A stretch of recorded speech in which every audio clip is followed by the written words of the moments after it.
Hi, this is Krishna Iyer with the Iyer Think Tank in Delray Beach. I'm glad you could join us today. This podcast is again the next 45 pages of Masters of War, Latin America, and U.S. Aggression from the Cuban Revolution through the Clinton years by Clara Nieto. I just want to let you know that the reason I do these presentations is that I like to understand different historical events. And, I don't solicit people to view it. And I said, the maturity level of the people is what is important in the presentations. I don't think that it's appropriate for people who are, like U.S. government, racist, murderers, butchers who watch these presentations and think that they are in the right in every situation. So that's the reason I do it. That's the motivation I have. I always watch these presentations twice. And I think, the time it takes to upload into YouTube and the time it takes to, do it on YouTube, I just watch it for my own video, for my own personal satisfaction. That way, I watch it twice. I watch it with my video and I don't have any interruptions. Like if there's an internet, slowdown, or if there's a YouTube, paranoid hysteria so that people can't put stuff up, then I don't subject myself to it, because that's the U.S. government's approach. Any organization is just as good as the racists that run the organization. And like we said, the U.S. government, they're racist, murderous butchers. Any organization they run is completely bogus. It is a completely bogus organization, and the U.S. government are bogus, racist, murderous butchers. So let's, discuss Masters of War. Our first discussion is going to be the Argentine War. We wanted to, make a couple comments about that. We talked about the Argentine War yesterday.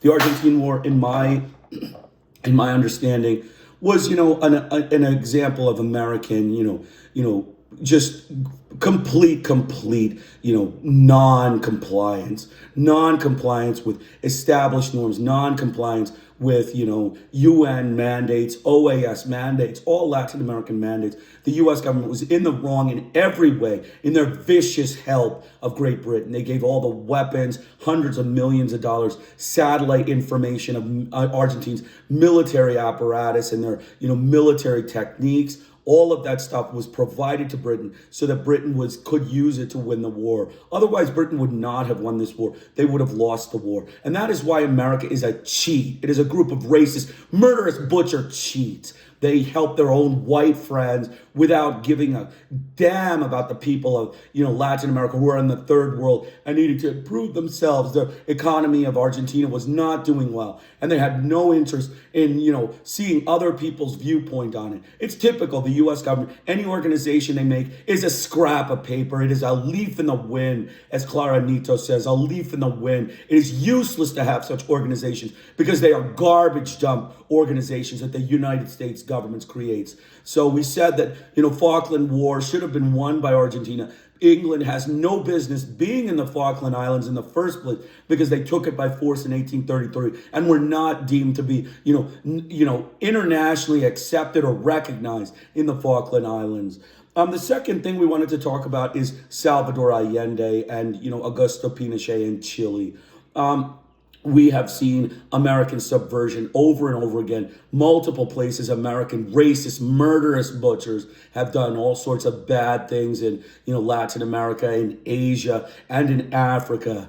Their action in Chile was an example of racist, murderous butchery. They, established CIA contacts, bribed military generals, subverted the elections, bribed politicians, bribed newspaper outlets, gave millions of dollars so that they could subvert Allende. These are an obsessed group of criminally insane, delusional, racist, murderous white American butchers. They're American butcher racists and murderous American white butchers. So that was Salvador Allende, and Augusto Pinochet ended up murdering, over a million people dead at the hands of the U.S. government, racist, murderous butchers. Do they accept responsibility? No, they deny everything. That's why you just never trust the United States government. Their politicians are lying frauds. They say one thing and they look the other way and do completely other things because that's their approach. Their approach is to say one thing, and while they say it, they stab you in the back and murder your people. And that's what everybody should understand about the U.S. government. They are totally racist, murderous, white butchers, racist American murderers, white butchers, and fraud, deceitful liars. That's what we've always said, and that's what you should understand. So we're going to get started with the Google Drive link. Again will be in the description section. Please download the book. It'll be very helpful, and I recommend you read the book. So let's just get started.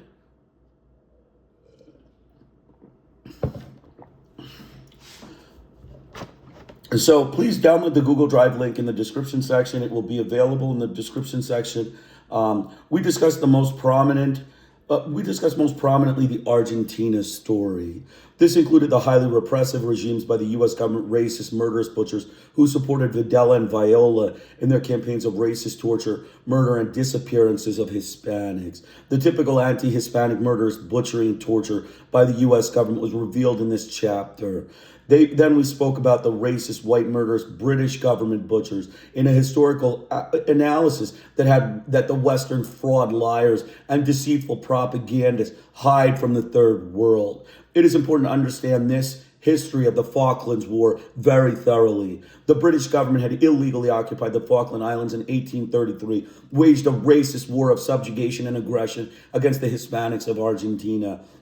They kept it in their colonial state throughout its history until 1982, when General Galtieri claimed Argentine sovereignty over the islands. The racist, murderous, anti-Hispanic British butchers threatened a naval attack and an invasion of the Falklands, including Margaret Thatcher, the British racist, fraud, and deceitful liar. They did not respect any international organizations. They did not heed the United Nations, the Organization of American States, the Interamerican State Organizations, or any other Latin American organization. The U.S. government, murderous butchers of the Congress, and Reagan engaged in a subversion campaign against their ally, quote unquote, of Argentina, in which they provided secretive satellite images of the Argentina military apparatus to Britain, as well as a document that was provided in confidence to Reagan by the Argentine generals to show all of their military tactics and weaponry. This was an illegal act of criminal, racist, white, murderous butchery by the U.S. government against Argentina. Not only did the U.S. Congress not respect the doctrines laid forth in their OAS declaration, but they did not heed UN calls for British withdrawal. The murderous American butchers of Congress and Reagan create garbage dump organizations and refuse to follow their organization's hierarchy, showing their arrogance and colonial fascism. In this war, both the United States and Britain would be considered murderous thugs of colonialism in invading and taking the Falkland Islands outside of international law. And the deceitful media propagandists hide the real story. We also talked about Brazil, in which the American government, racist, white, murderous butchers committed criminal overthrow through election subversion and destroyed the Brazilian economy and murdered the Brazilian people. That is the United States government. The highly repressive regime was funded by the U.S. Congress, and the overthrow was also funded by the United States. In the end, Brazil had a huge foreign debt to British, American, Dutch, French, and Portuguese colonialists, or quote-unquote capitalists, who did not keep any money for themselves and were kept in a state of colonial fascist, anti-Hispanic, and anti-Portuguese butchery by the U.S. government, gun-violent, murderous butchers. We also talked about Uruguay, the racist, murderous, white American butchers, and their anti-Hispanic murderous torture centers in Uruguay were discussed. The torture was run by the FBI and CIA agent Dan Matrone, who worked with the Uruguayan police in murdering any leftist or anyone proposing democratic thought. This was felt to be okay by the racist, murderous white butchers of Washington, including Congress and its president. He was abducted by the Tupamaros and was demonstrated to be an imperialist subversive of the U.S. government and was interrogated and murdered to show the government their imperialist agenda against the Hispanic people for anti-Hispanic American butcher whites. We then discussed Chilean President Salvador Allende. The American government, murderous white racist butchers, formed a paranoid anti-communist hysteria against the Chilean government while secretly conspiring with the military generals of Chile to overthrow the democratic leader. This was the typical anti-communist hysteria and propaganda that the U.S. government paranoid, gun-violent, murderous, mafia butchers whip up anytime there's social and economic reforms and nationalism, including economic progress, medical and healthcare programs for Hispanics, food equality and agribusiness, and uplifting the welfare of the Hispanic peasants. The U.S. gun violent murderous butchers continued their vicious campaign to overthrow Allende and murdered him. Their Navy was actively involved, as was their Air Force. After the overthrow, the placement of the machine gun government of the United States in Augusto Pinochet was the most brutal regime of Latin America. It disappeared up to 1 million people over its time and imprisoned hundreds and thousands of leftists.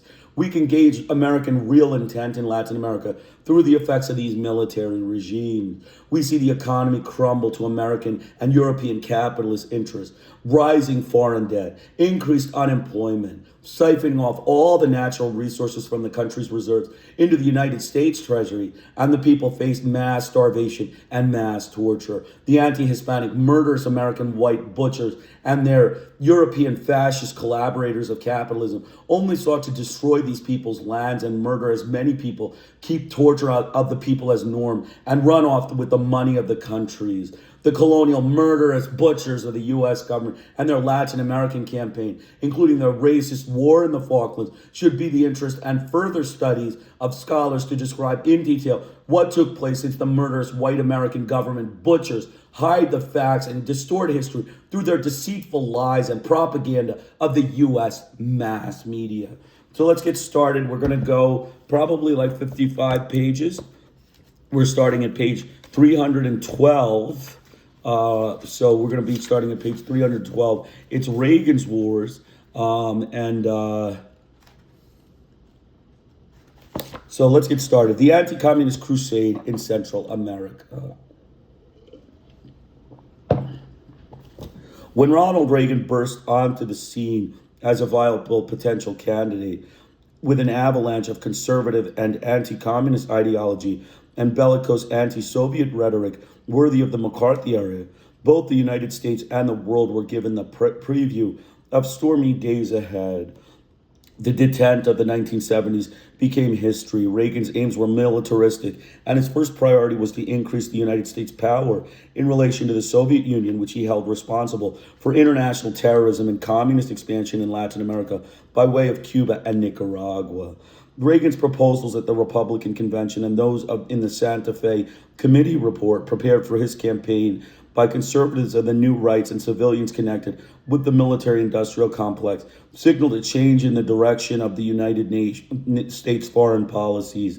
The Santa Fe Committee demanded that war, not peace, be the norm of United States relations with Latin America. It also recommended strengthening the hemisphere's security apparatus under the Rio Treaty, Interamerican Mutual Defense Treaty, a regional military pact for collective action in cases of attack on one of its members, and revitalizing the military ties among their armies. It saw the Central American crises as part of a communist conspiracy. Its four-stage plan culminated in a total war to subvert the capitalist order, transform the world, and destabilize and overthrow governments. Such a process, it stated, had already taken place in Nicaragua and would probably occur next in El Salvador. Reagan, the most conservative, most anti-communist, and the oldest head of state to occupy the White House, he turned 72 weeks after his inauguration, signaled a radical change on the United States political scene and in the mentality of the American people. He arrived in Washington flanked by powerful multimillionaire friends from California, industry magnates who left big business to become part of his cabinet, and the intimate circle of presidential advisors, the quote-unquote troika of the White House. With Ron and Nancy came the glitz and glamour of Hollywood, the opulence of the upper middle class without pretensions to make flower ancestry of the sophisticated Kennedy clan. Washington was the new scene for Reagan, and he took center stage. Reagan, the great communicator, charmed the public and the scornful press and kept them captivated throughout his 2 terms in office. Also called the Teflon president, his frequent waffling, vagueness, and exaggerations inspired satire, but his grave mistakes, cynicisms, and violations of the country's laws were ultimately forgiven. He emerged unscathed from one of the greatest scandals in United States political history, the Iran-Contra affair. The people felt safe and satisfied. Ronald Reagan was a good guy. Reagan's strong ideologic motives meant the return to an intensified Cold War, the East-West conflict, and the confrontation of the Soviet Union, which he dubbed the evil empire. His worldview was simplistic, dogmatic, black and white, the good capitalist versus the bad communist, the United States and the free world, a concept he dusted off and revived, versus the Soviet Union and international communism. The appointment of General Alexander Haig, former Supreme Commander of NATO, to the post of Secretary of State surprised and alarmed both friends and enemies. Handling the portfolio of foreign policy to a general of his caliber indicated that military matters, possibly even war, would be at the forefront of international relations. Haig, a politicized soldier, was the major supporter of the anti-communist crusade taken up by the new presidency. With Reagan in the White House, the chests of Latin American right-wingers and military officers swelled with joy. They identified with him. The Guatemalan ultra-right celebrated with fireworks, with a mariaca serenade at the United States Embassy, and with cheerful parties in their homes. The Salvadoran oligarchs showed their pleasure by firing their pistols into the air. With this election, coincidence or not, military and paramilitary violence in Central America began to escalate. Inventing a policy. General Haig stated that human rights were no longer foreign policy priorities as they had been for Jimmy Carter. The priority of the Reagan administration was to be a war against international terrorism, for which he blamed the Soviet Union. His list of terrorist countries included Libya, Iran, North Korea, Cuba, and Nicaragua. He announced that the United States would show its resolve and to roll back Soviet and Cuban expansionism in Central America, drawing the line in El Salvador, which was facing an armed conflict led by Marxist-Leninist guerrilla movements. The solution to this conflict, he maintained, would be a drastic and military, and he saw a quick and easy victory. This is a war you can win, Mr. President, he told Reagan. Haig announced that he would establish good relations with the anti-communist governments, the genocidal military dictatorships of the Southern Cone and Central America, and step up the harassment of Cuba and Nicaragua. His priority was Cuba, for him a source of hemispheric subversion and communist conspiracy. He would impose a naval blockade on the island to cut off the flow of arms that, he held, flowed from Cuba to the Salvadoran guerrillas. Testifying before Foreign Relations Committee of the House of Representatives in March 1981, he exposed an aggressive Soviet plan to take over Central America, similar to that laid out in the Santa Fe Committee report, and asked for $6.5 billion to put the brakes on Soviet adventurism in strategic sectors vital to the United States' interests. He did not mention Latin America. Emissaries from Reagan began trotting about through the globe, touting his anti-communist message. Thomas Enders, Undersecretary of State for Interamerican Affairs, went to Colombia and Venezuela. Upon arriving at the Bogota airport in June 1981, he told reporters that the purpose of his visit was to coordinate a policy against the Cuban regime, which he called a danger to the hemisphere. He claimed that Cuba had Soviet arms and equipment, 36 MiG airplanes, and a broad and coordinated plan for intervention in the area and collaboration with Nicaragua and Grenada.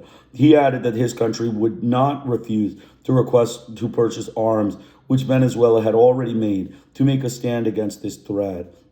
Arms sales were an important objective of his mission. The President Julio Cesar Turbay Ayala, he insisted on the necessity of coordinated action in seeking a military solution to the Caribbean problem. The United States wanted to create an inter-American naval force to stop arms traffic in the region.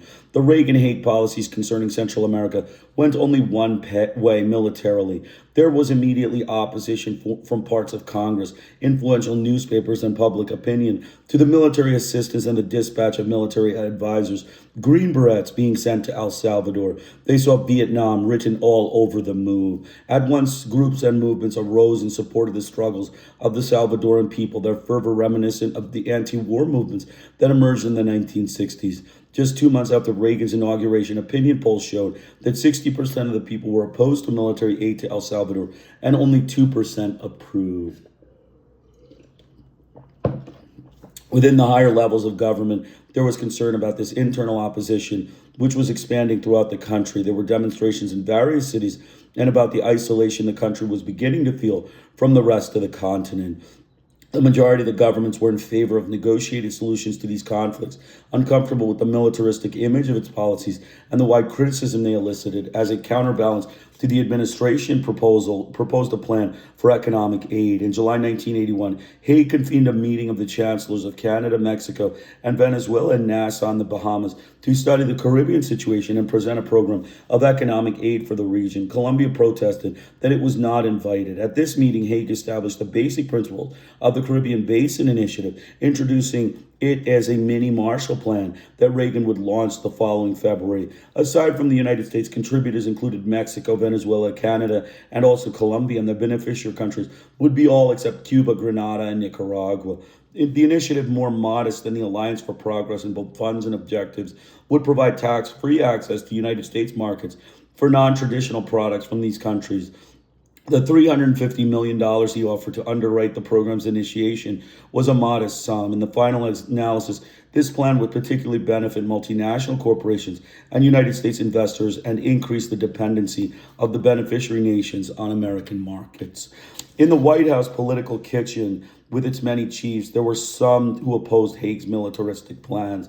The differences within the inner circle of the administration were plain to see in November in successive interviews with the Secretary of Defense Caspar Weinberger, Attorney General Edwin Meese, the most important member of the Troika, and Haig by the television networks CBS, NBC, ABC. Meese and Weinberger categorically ruled out military intervention in Cuba and Nicaragua, which Haig espoused. Weinberger and the Joint Chiefs did not believe military victory was possible, or that Congress public opinion would accept the military option. In spite of their characteristic arrogance and obstinacy, Reagan and Haig knew that they had to convince the public, and above all Congress, that military aid to Central America was necessary to fight communism and for the security of the United States.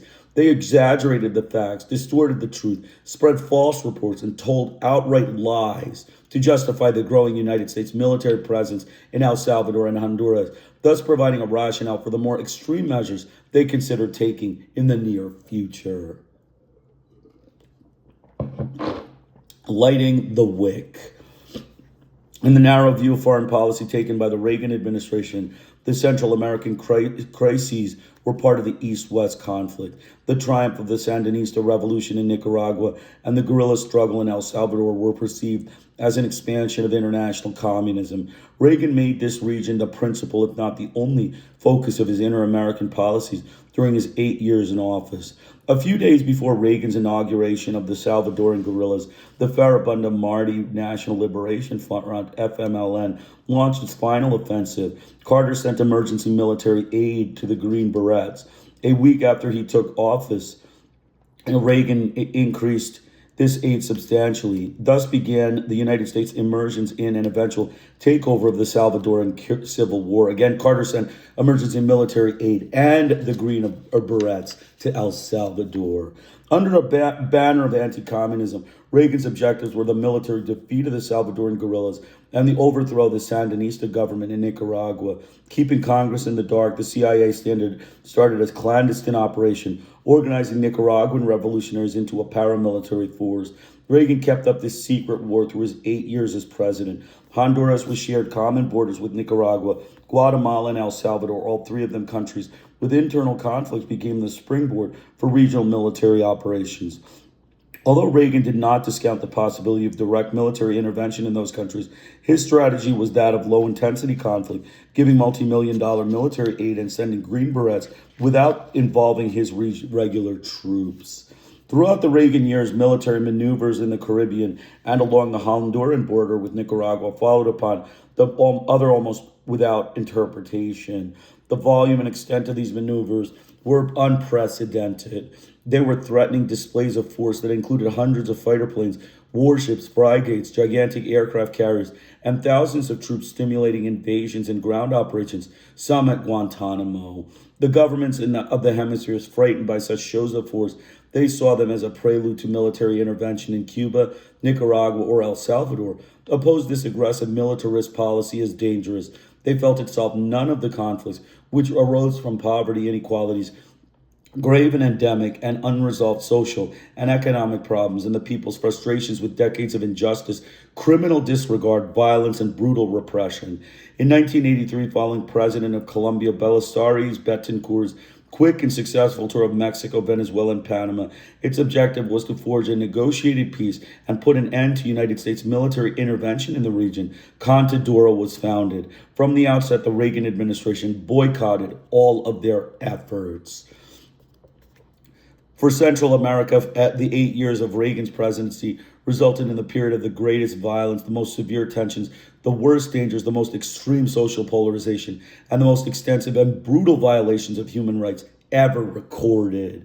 These conflicts claimed 75,000 lives in El Salvador, the great majority civilians, and Nicaragua, more than 30,000 civilians and fighters from both sides in Nicaragua. These wars left both countries bankrupt. Costa Rica in the game. Reagan pulled neutral Costa Rica into these Central American conflicts. President Luis Alberto Mang, 1982 to 1986, secretly permitted the militarization of the police force in exchange for aid, a total of more than $6.2 million to his country's battered economy. Advisors from the United States, Israel, and other countries trained 4 police battalions in counterinsurgency techniques. Costa Rica's army had been disbanded 40 years earlier. Now it had 10,000 armed men and many more in civilian militias. It was an army camouflaged as civilian police. Costa Rica's sacrosanct neutrality disappeared. Mang allowed Nicaraguan rebel Eden Pastora, formerly the Sandinista Revolution's Commander Zero, to set up camp for a band of Contras on the border with Nicaragua. He also did not object to the CIA's operation, nor to the United States Ambassador Louis Tan's clandestine activities in support of the war against Nicaragua. He allowed the CIA to build a secret airstrip in St. Helena, which was used, though no one would admit it, for undercover flights to bring in arms and supplies for the Contras. The base was run by Richard Secord, a former United States Air Force general who had gained a great deal of experience in paramilitary and intelligence operations in the United States wars in Southeast Asia. With the election of Oscar Arias in 1986, such arrangements became impossible. Arias wanted to broker a peace deal for the region, and within days of his election, he informed Ambassador Tams that he intended to close the landing strip at St. Helena. Tams assured him that the flights would be suspended. Not so. When Arias found out that they had continued, he was furious and immediately called a press conference to announce the closing of the base. According to Tams' notes made public later, Assistant Secretary of State for Interamerican Affairs Elliot Abrams and Lieutenant Colonel Oliver North, later both were implicated in the Iran-Contra scandal, telephoned Tams with a message to deliver to Arias. If he closed the base, the United States would cut off economic aid to his country, and he would never set foot in the White House. They needed to keep the clandestine and illegal operations in Central America from coming to light. Arias canceled the press conference, but the question of the landing strip was discussed in the Costa Rica media. William Casey, director of the CIA, flew to San Jose, but Arias refused to receive him and passed him on to the chancellor. Meanwhile, Costa Rican police began to arrest and disarm people suspected of belonging to the Contras. The Ministry of Health closed a clinic near San Jose that intended to wounded Contras, and the immigration authorities refused entry into Costa Rica of Adolfo Calero and other members of the Contra political leadership. Arias suggested to Reagan that instead of supporting a war, he should support the economic development of the region. The occupation of Honduras.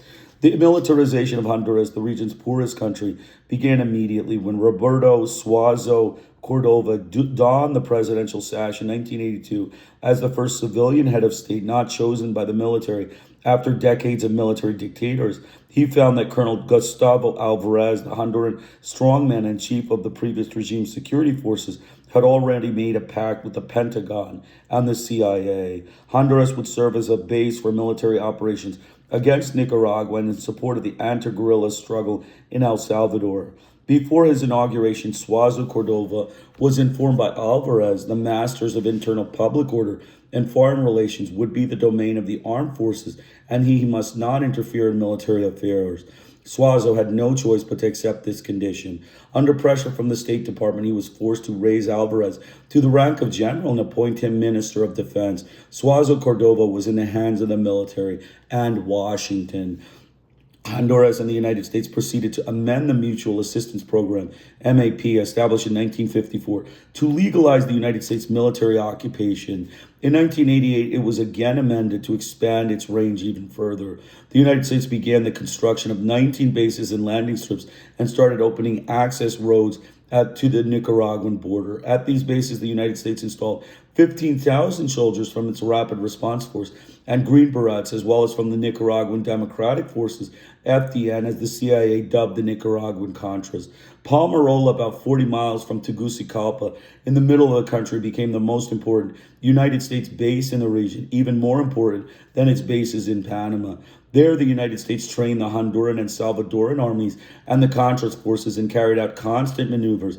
On the Gulf of Venezuela, its shores were shared by Honduras, Nicaragua, and El Salvador.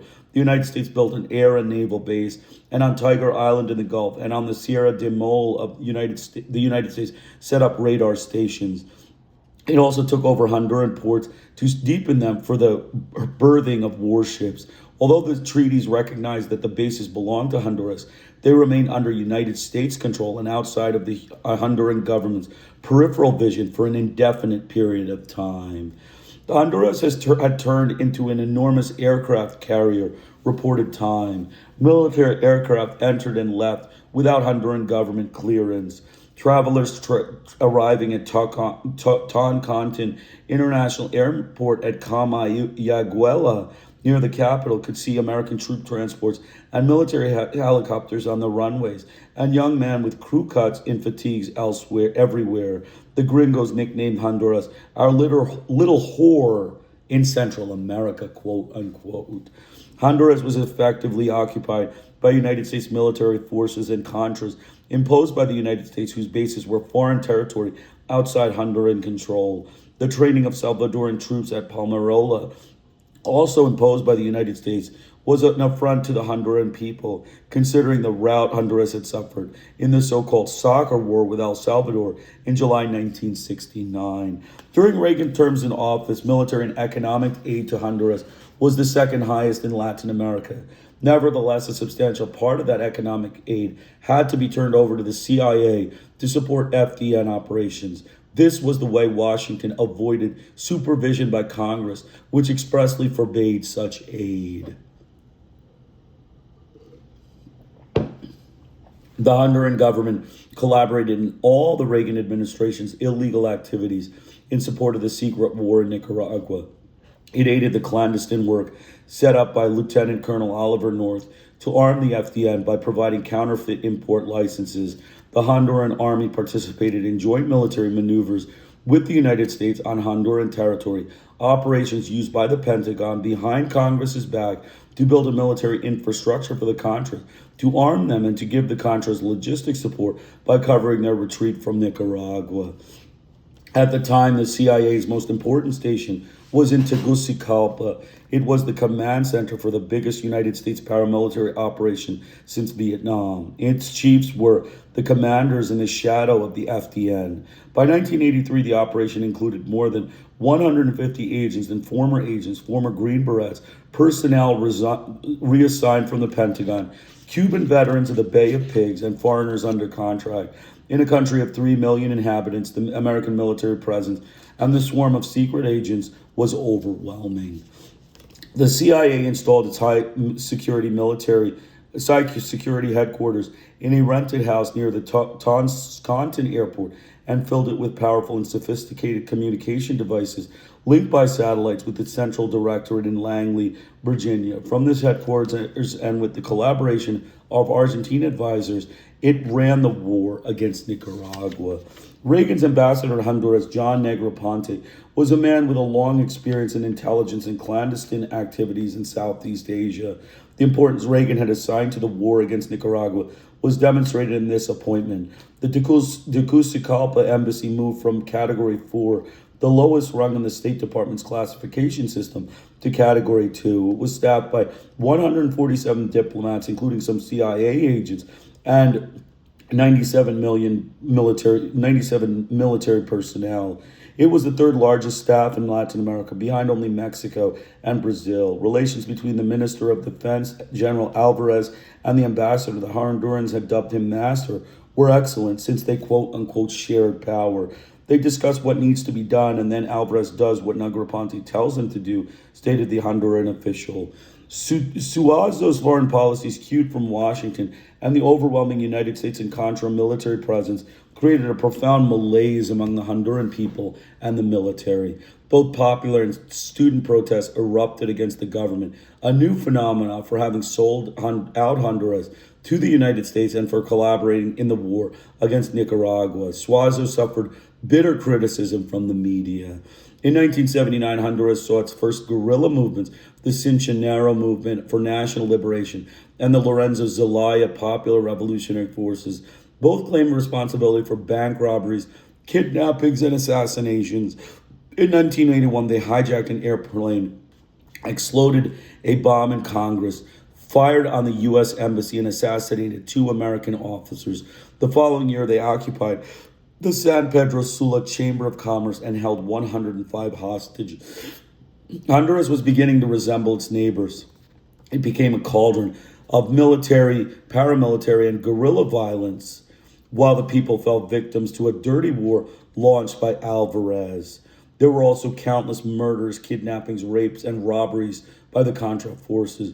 Crime, prostitution, and venereal disease rose at an alarming rate, and the first of many cases of AIDS were documented. The Dirty War. General Alvarez, the Minister of Defense, unleashed his own dirty war. With his support, death squads were organized, and the bodies of political union and student leaders began to appear tortured to death. The list of the disappeared grew, and clandestine cemeteries cropped up. The bloodshed was an unprecedented chapter in Honduran history. Alvarez created Battalion 316, a secret unit of Army intelligence that operates as a death squad. In order not to involve the Army in this war, he recruited gunmen from Tegucigalpa's Central Penitentiary. Later, he ordered these men killed so that their activities would remain secret. He followed the Argentine Advisory Council to use the Contras for the task of social cleansing. The Dirty War provoked protests, denunciations, and a growing feeling of unease among the military sectors. In 1984, Alvarez was detained in the San Pedro Sula airport on orders of the High Command. He was handcuffed, put on a plane, and sent into exile. A group of colonels began investigating the 247 political assassinations and disappearances from the 4 years of Alvarez's anti-communist crusade and brought to light the Contra involvement. Ricardo Lau El Chino, the former colonel in Somoza's secret police, who was head of the FDN's counterintelligence unit had his own death squad, appeared to be implicated in numerous cases of disappearances. When he was questioned, he admitted to having done a few little jobs for the Honduran armed forces. He was invited to leave the country. Nicaragua and the secret war. The Sandinistas knew that with Reagan in the White House, there would be no peace. Aggression came at once. He cut off economic aid to Nicaragua, authorized the CIA to create a paramilitary force with Nicaraguan counter-revolutionaries, and launched a campaign to disparage the Sandinista revolution. He painted it as a military threat to the region and to the United States security, and he developed an active diplomatic offensive to isolate Nicaragua. The CIA found fertile ground to form the counter-revolutionary paramilitary force. Former Somoza guards were already receiving military instruction in clandestine camps in Florida and in Argentina military centers. The CIA task was to unite the forces. High officials of the former National Guard who had fled with Somoza were in Miami. Others were in neighboring countries, 3,000 in Honduras, and hundreds remained in Nicaraguan jails. A former colonel, Enrique Bermudez, won Somoza's military attaché in Washington and on the CIA's payroll since 1980, and a group of Somoza's guards hidden on a Guatemalan hacienda formed the September 15 Legion and proclaimed themselves the Army of the Nicaraguan National Guard. They included a contingent of Somoza's personal bodyguards who arrived in Guatemala after an Argentine rebel commando executed him in Paraguay, destroying his car with a bazooka on September 17, 1980. Bermudez supported the Legion with funds from Somoza's cousin, Luis Palais de Bail, and from payments made to him by Mario Sandoval, godfather of Guatemalan death squad, for special operations, robbery, extortion, abductions, torture, and assassination. and funds received from the Argentine army in exchange for his help at hunting down Argentine refugees in Nicaragua. Other figures among these forces included Louis Flay with the intentionally misspelled nom de guerre Johnson, who deserted the Sandinista ranks and joined the Contras in 1981, and Pablo Emilio Salazar, Comandante Bravo, exiled to Honduras, and considered by the Sandinistas to be the most ferocious of Somoza's former officers. He led a counter-revolutionary group. Thomas Borge, Nicaragua's Minister of the Interior, persuaded one of Bravo's former girlfriends to travel to Honduras to kill Bravo. His disfigured corpse was found 4 days later. The head of a counter-revolutionary sector has been cut off. The enemies of our people will fall one by one. Borge commented coldly in a radio talk when the remains were discovered. Bermudez united small groups of former guards camped out in Honduras, Guatemala, and Florida. Within a month, he had 600 men in arms. General Vernon Walters, Reagan's ambassador at large, demanded that those forces be kept under the command of the former guards for their military training. He was not concerned about their bad image within Nicaragua and abroad because of the innumerable horrendous crimes they had committed under Somoza's dictatorship. Some of the rebels agreed to remain under their command because without United States aid, they could never succeed. The Legion formally joined with these counter-revolutionary forces to form the main nucleus. They were also volunteers, like Johnson, who joined out of conviction, and others who had become disillusioned with the Sandinistas when they confiscated their lands, closed their small business, or met with hostility and were called counter-revolutionaries for refusing to collaborate or refusing to work on the state cooperatives. There were also those who served by necessity, exiles, dying of hunger, adventurers, and unemployed Hondurans. The CIA also recruited mercenaries in Latin America. Another counter-revolutionary was Eden Pastora, Comandante Zero, who deserted from the Sandinista ranks because of the government's leftist tendencies. He formed a group that included Miskitsu indigenous volunteers and installed himself in Costa Rica on the Nicaraguan border. Tiedemann Faggoth created Missoura and Brooklyn Rivera Misurata. The CIA baptized the Contra forces, Fuerza Democrática Nicaraguense, FDN Nicaraguan Democratic Forces, and named Bermudez Comandante. He was a lustreless officer with no military experience at all, but the CIA wanted him to be a figurehead to pay and organize the forces, recruit and obey orders. Washington's secret aid to the FDN came to light on December 23, 1982, when the New York Times and other papers reported the existence of clandestine camps in Florida where former Nicaraguan guards were being trained by the Green Berets and Cuban Bay of Pigs veterans. The media also revealed that a force of Nicaraguan counter-revolutionaries was being formed in Honduras. In relief, in Florida, a rebel noted that under the Carter and Nixon administrations, these activities were a crime, but that under Reagan, nobody interfered with them. Under Secretary of State Interamerican Affairs, Anders excused such activities, claiming that they were not breaking any law or preparing any particular invasion. Day by day, the Reagan administration's support for these paramilitary forces became more evident and more worrisome for Congress. The House Foreign Relations Committee wanted Haig to testify about whether the government was aiding or supporting the Nicaraguan exiles in an attempt to overthrow the Sandinista government, and further if he was considering imposing a naval blockade on Nicaragua, since such acts would violate United States neutrality laws. Haig limited himself to repeating his accusations against the Sandinista government, which he called totalitarian, and said that a naval blockade would be a sensible measure against such a government. Based on your response, said Representative Michael Barnes, if I were a Nicaraguan, I would begin building a bomb shelter this afternoon. Preparing for the war. Reagan immediately sent General Walters to Argentina and asked Congress to lift the arms embargo Carter had imposed on that country. Reagan needed a collaboration of Argentine military officers, masters of dirty war for his Central American operations, to train the Nicaraguan rebel forces. This was an easy task given that they were already training the armies and security forces of El Salvador, Honduras, and Guatemala, and advising their intelligence services. Besides, they had been given military instruction to Somoza's former guards at the military center since 1980s. At the end of 1981, the governments of the United States, Honduras, and Argentina came to an unwritten tripartite agreement to develop the war against Nicaragua and define their tasks. The United States would finance arms purchases and direct operations. The Argentine military officers would train the Contras in the Salvadoran army and would serve as intermediaries for the military and economic assistance, which the Reagan administration could not send directly since that had been prohibited by Congress. Honduras would be the base of operations. With funds from the CIA, the Argentines rented the Hacienda La Quinta, the property of a French national located 7 miles from the Toncontin International Airport, and installed their secret base. The Argentines, authoritarian and distant, commented at Contra, warned them that they were to learn how to make war and should not concern themselves with whose their teachers were. The men were not allowed to have had contact with anyone but their own commandos and were not allowed off the base. In December 1981, after several weeks of training, the first combat unit was ready.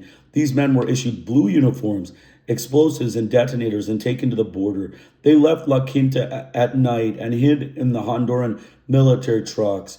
In spite of the secrecy and the precautions they took, by the end of 1981, reporters were beginning to verify the mysterious truck movements and the uniformed men leaving this tumble-down hacienda. The Argentine advisors were the CIA's right hand, since they trained the FDN and planned and directed operations. In 1982, Argentina reduced its collaboration because of Reagan's betrayal in the Malvinas War and ended it altogether when Raul Alfonso was elected president in October 1983. At that point, the CIA took over direction of the operation, and Bermudez emerged as the true commandant. The move was a disaster since the war was leaderless. When the Argentines left, the gringos built their barracks at La Quinta far from the Contras and kept the groups separated from each other. Compartmentalization was the catchphrase. The Contras commented that the gringos were friendlier than the Argentines, though they wouldn't let them leave the base either. The food was better as well. On the weekends, most of the gringos, never dressed in military uniforms, went to Tegucigalpa to get drunk. One of them stayed at the base as a kind of babysitter, explained one Contra. Confined to their base, they remained ignorant of the fact that the FDN was only one of 4 armies patronized by the CIA. They did not know that there were 2 groups of Mosquito Indians, another led by Eden Pastor in Costa Rica, and a 5th, smaller and more lethal elite group of sabotage technicians composed of mercenaries from Colombia, Ecuador, Honduras, and other Latin American countries, which was under direct CIA control.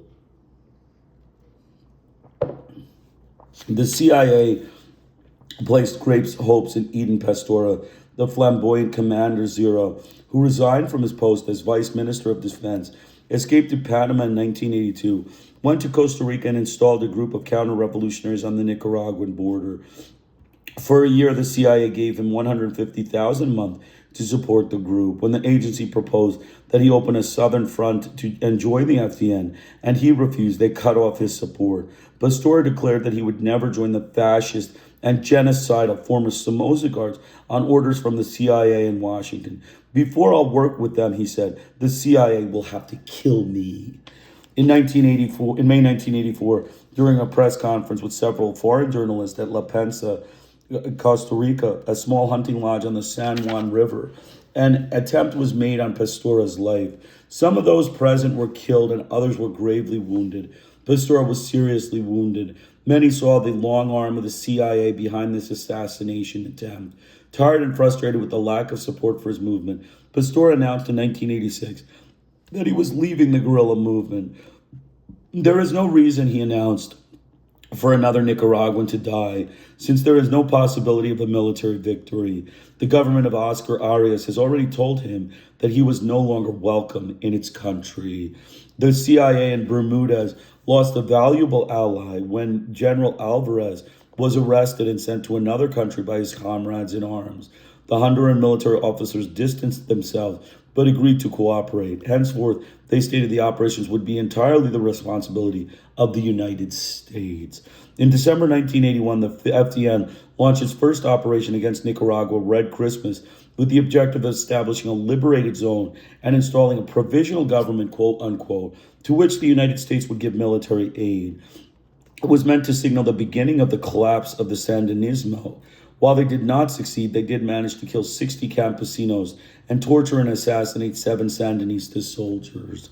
The Sandinistas moved 8,500 Mosquito and Sumus Indians from the Rio Coco region on the Honduran border, and they were repeatedly attacked by the Contras to a camp 50 miles away. The militarization of this zone with the burning of crops and houses caused the exodus of 10,000 Mosquitos to Honduras, a move that was harshly criticized both within and outside Nicaragua. The Catholic Church hierarchy sent a strongly worded statement condemning it as a violation of human rights. Washington accused Nicaragua of genocide. Ambassador Jeane Kirkpatrick did likewise in the United Nations, and Hague exhibited photographs of soldiers burning the corpses of Mosquitos. 2 days later, the French weekly Le Figaro, from which the photos were taken, explained that the photos showed the Red Cross burning the corpses of people assassinated by Somoza's National Guard in 1978. America's Watch countered the accusations by Missouri leader Thatcher, who was brought to Washington by a United States ultra-right organization to present his accusation to Congress and officials at the State Department. Thatcher accused the Sandinista government of murdering 300 indigenous people and disappearing thousands. Sometime later, the Sandinistas recognized the terrible abuses committed during this relocation. In 1986, they announced that they would compensate the families for the dead and the disappeared. From December 1981 to June 1982, the Contra operations were brutal. The Contras ambushed military patrols, attacked towns, destroyed government installations and agricultural cooperatives, assassinated officials and Cuban advisors, and killed and abducted some 600 campesinos to force them to join their ranks. The CIA became involved in March 1982, the simultaneous demolition of the 2 main bridges over the Rio Negro near the towns of Somolillo and Chindanaga and Oaxacatal in Nueva Segovia in Nicaragua's north indicated to the Sandinistas that the United States was becoming directly involved in this war. They accused the CIA of sabotage. The White House refused to confirm or deny the accusation. But 2 months later, in testimony before the House Intelligence Committee, the CIA admitted that one of its specialized demolition teams had destroyed the bridges. The committee did not object to this confirmation, commented the Washington Post, because these bridges were supposedly used for the illegal shipment of arms to the Salvadoran guerrillas. Since Nicaragua was a victim of outside aggression, the Sandinista government declared a state of emergency, put the army on total alert, imposed press censorship, limited civil rights, prohibited strikes and free transit in the war zones, and increased its vigilance over dissidents. Daniel Ortega called an urgent meeting of the United Nations Security Council to denounce the aggression, but at the same time, he expressed his willingness to negotiate with the United States to improve their relations. Though Washington was not interested in such a discussion, it did not want to appear to be opposed to negotiating. In August, Enders went to Managua with a plan for a feasible arrangement with Nicaragua. He asked the Nicaraguans to suspend their aid to the Salvadoran guerrillas, stop arming themselves, reduce the number of soldiers from 23,000 to 15,000, and substantially decrease military relations with Cuba and the Soviet Union. In exchange, Enders gave assurances that the United States would not isolate Nicaragua economically and diplomatically, would renew aid, and would not support the Nicaraguan counter-revolutionaries. The Sandinistas called the plan an ultimatum. Since it was not negotiable, Arturo Cruz, Nicaragua's ambassador to Washington, commented that they seemed like the conditions of a victorious power. The Sandinistas denied that they were sending arms to El Salvador. They claimed that the weapons circulating in the region belonged to private individuals. They offered to help stop the flow if the United States would reveal what they knew about this matter. They did not accept Ender's plan. It's a question of principles, said Commandante Bayardo Ars to the New York Times correspondent Stephen Kinzer. They could not make a deal with a man like Reagan. Enders returned empty-handed. Neither the CIA nor the Argentines were satisfied with the FDN's performance. Despite the training it received, the supply of arms, and the careful strategies, its military activities amounted to nothing. The group did not succeed in staying in Nicaragua, nor taking a piece of territory as a liberated zone, their mentor's primary objectives. Its activities were reduced to short incursions in zone close to the border, assassinations, torture, abduction, and mutilation of campesinos, rapes and kidnappings of young women and girls, and silent retreats in their bases in Honduras. If the results of this quote-unquote war were poor, the State Department did no better. In March 1982, the lack of foundation for its accusations was exposed. Haig wanted to show that Cuba and Nicaragua were involved with the Salvadoran guerrillas and to demonstrate the dangerous connections of Central American subversion by means of testimony from a Nicaraguan guerrilla. Orlando Terra who joined the Salvadoran guerrillas and had been captured the previous year in El Salvador, they pulled him out of a prison in San Salvador in violation of international legal practice and took him to Washington to present him on television. He was supposed to say that he had been given military training in Cuba and Ethiopia and that he was sent to El Salvador by the Sandinista government. Instead, he revealed on camera that he was physically and psychologically tortured before being brought to the United States, that the United States embassy officials in El Salvador told him what to say and gave him the option to come or face death. He testified that accusations about his training in Cuba and Ethiopia were false, that the Nicaraguan government had nothing to do with his decision to join the Salvadoran guerrillas, and that he had not seen a single Cuban or Nicaraguan involved with the Salvadoran guerrillas. Tardin Silas returned to Nicaragua a hero. It was a disaster. I don't know whether I should laugh or cry, said a high United States official. The CIA urgently needed a quick, spectacular contra-victory. It prepared a large military offensive to take the city of Jalapa in Nueva Segovia province in northern Nicaragua, declare it a liberated zone, and install a provisional government which the United States would immediately support. According to the CIA, Jalapa was an easy target since it was near the border and abutted on three sides by Honduras. At the end of 1982, 1,000 Contras, trained and armed with light artillery and mortars, attacked Jalapa, but the Sandinistas' defenses prevented them from occupying it. Nevertheless, they caused substantial destruction to Jalapa and neighboring towns. Pedro Javier Nunez, known as El Muerto, the dead man who had captured this operation, that the objective was to install a provisional government. 4 other attempts to take Jalapa between March and June 1983 also failed. By the end of 1982, the FDN gangs were attacking almost daily. They burned and destroyed government installations, but their main activity continued to be brutal attacks on the civilian population. Father James Phelps, a Protestant pastor in Boca de Palwas in the Matagalpa region, was a witness to several of these attacks. He said that when he saw them crossing the Rio Grande and invading the area, it was like death descending. He compared them to Attila's hordes. The Sandinistas infiltrated the agents among the campesinos captured in the Contra raids. From information provided by one of these in 1982, led by Francisco Valdivia Dimas Tigrillo, a rebel campesino, they located the Wina base in northern Nicaragua. Hundreds of soldiers there advanced, covered by helicopters, surrounded and destroyed it, killing hordes of Contras. The resurrection. The image of the FDN, whom Reagan dubbed freedom fighters and compared to the founding fathers, was lamentable. They were nothing more than gangs of terrorists and assassins dominated by Somoza's former guards, who made up 99% of the command and directorate. Their atrocities were common knowledge, as was the fact that the CIA had resurrected Somoza's National Guard. The image urgently needed to be changed. At the end of 1982, it hastily created the political directorate of the FDN to serve as a decorous civilian cover, uncontaminated by connection to Somoza. It was formed by Adolfo Calero, a political conservative, and a former director of Coca-Cola in Nicaragua.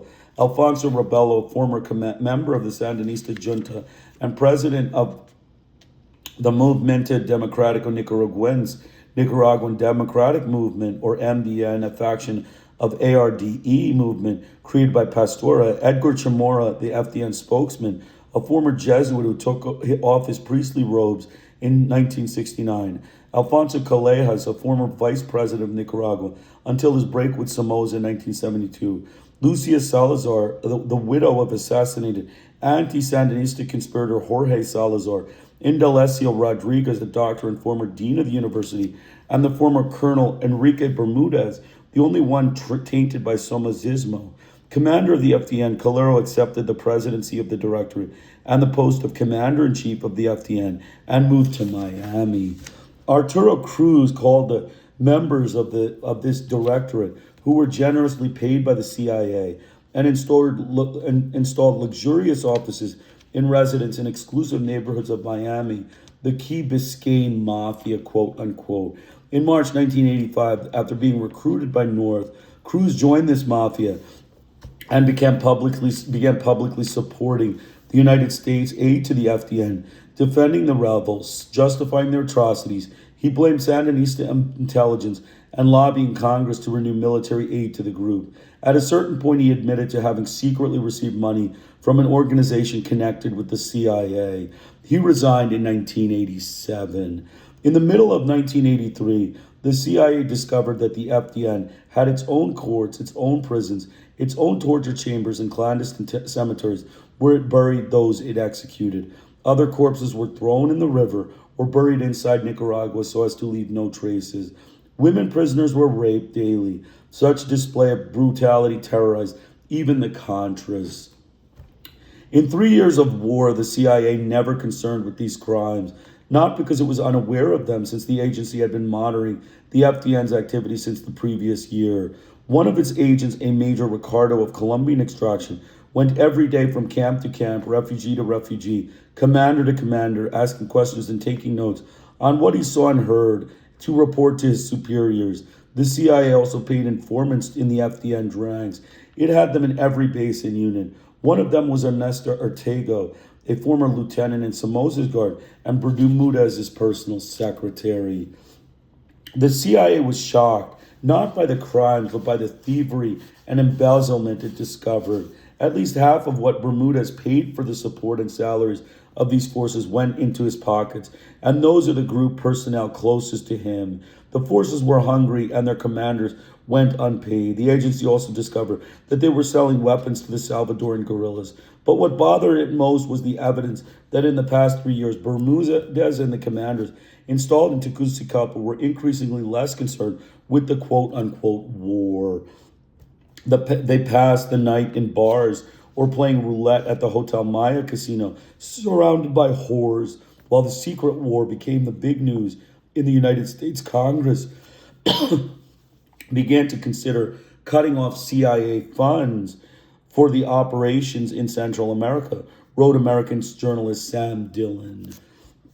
A great many commanders signed petitions to have the CIA expel Bermudez, FDN chief of counterinsurgency Ricardo Lau, and the whole command structure, not only for stealing their paycheck, but because they remained ensconced in Tegucigalpa, 186 miles from the theater of operations. Bermudez began to bribe his accusers and Lau, an assassin, to alert them that he was not responsible for their lives and to circulate lists of those he was going to execute. Some of the signers went into hiding. The executions of prisoners, Contras, and even commanders, alleged Sandinista infiltrators, created a whirlwind of terror and mistrust among the ranks. The CIA expelled the members of the command, but did not touch Bermudez. Removing him would have meant leaking the corruption scandal, which would have devastated the FDN and even more the CIA. It dressed him up with the Commander General, the strategic forces of the FDN, and signed that he should name new aides and move to Las Vegas, close to the Nicaraguan border. They turned a new leaf. So we're going to just make some comments, just a couple comments here. So we talk about the anti-communist crusade in Latin America. You know, they started with human rights. The Jimmy Carter started with human rights. But we know Jimmy Carter. Jimmy Carter is a racist, anti-Hispanic butcher. He's a torturer and, mass murder of Hispanics. But, he can pretend human rights as the U.S. government pretends all sorts of stuff, which is all racist, deceitful garbage. It's deceitful lies and garbage. And that's what it ends up being. So then we got to Reagan. Reagan was, of course, basically he waged a war in Central America. He was, interested in pushing, the people to, lots and lots of weapons, pushing lots of weapons. We talked about about Argentina, their occupation, the military occupation of Honduras. He had no interest in listening to Oscar Arias. Basically, Arias, had told him that we're not going to let you use our bases for anything. And, the U.S. government said that then we'll cut off all aid. Again, the U.S. government, murderous, racist, white butchers. at the butt of a machine gun pistol and cash, bribery. They want to cut off stuff. They're racist, murderous butchers, whites of Washington. So occupation of Honduras, we talked about the occupation of Honduras. Then we saw that, Reagan needed Argentina for his, action. And because of Malvinas, the war in the Falklands, they said, we're not going to help you. Why should we help you? Raul Alfonso was elected president in October 1983. And so they said, they're pulling out. They said that we're not going to help you. You betrayed us in Malvinas. You betrayed us, Reagan, in Malvinas, which is exactly right. They're racist, white, murderous American butchers. So that was that. And then the CIA, we saw the CIA clandestine operations, wide scale, delusional, criminally insane slaughter in Latin America. They had, basically, he said very clearly that, Latin America, this area, Honduras, is our own little whore, right? It's our own little whorehouse, is what, one of the, army generals of the American government, Honduras, Tegucigalpa, the place where they were, staying was, our nickname Honduras, our little whore in Central America. Again, the U.S. racist, white, murderous butchers and pimps of the U.S. Army and its, racist politicians. That's what ultimately it is. And then we talked about Nicaragua and its secret war. We were talking about Honduras and Nicaragua and the secret war, preparing for the war. They had barracks and all sorts of things. And so we're basically on War and Peace. We're on War and Peace. The CIA discovered the FDN, War and Peace. Basically the Sandinistas moved some Indians away. Washington, basically acts of murder, acts of torture. Basically it became just kind of an act. Like here we said that, they used to, attack towns, destroyed government installations, agricultural cooperatives, assassinated officials and Cuban advisors, and killed and abducted some 600 campesinos to force them to join their ranks. So, of course, they killed and abducted campesinos, Hispanic peasants, so that they could force them to join their ranks. The racist, white, murderous butchers of the U.S. government. And then finally, we talked about what ended up happening. It's basically just, they weren't doing anything real. They were just basically terrorizing the people, local assassinations, murder. It was like a Key Biscayne mafia. They had the generously paid for the CIA, luxurious offices and residence in exclusive neighborhoods of Miami. The Key Biscayne mafia was run by the CIA.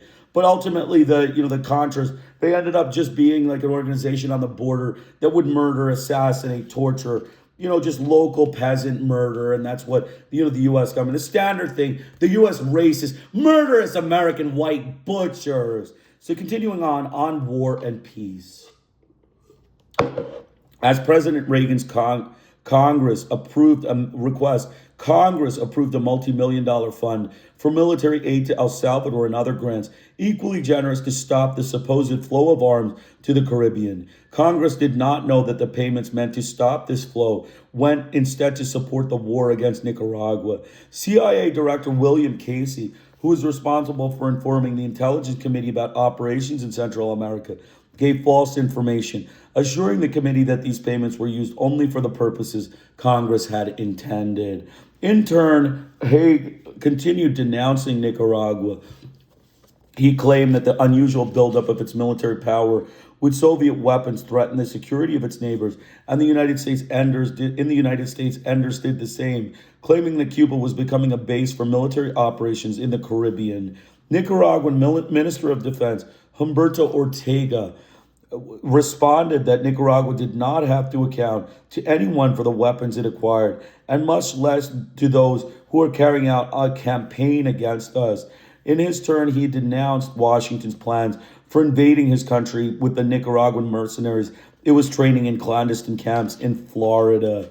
Haig continued his attacks at the OAS General Assembly and Santa Lucia in December 1981. He alleged that Nicaragua's policies were militaristic and interventionist and warned that the United States would not allow Central America to become a platform for terror and war.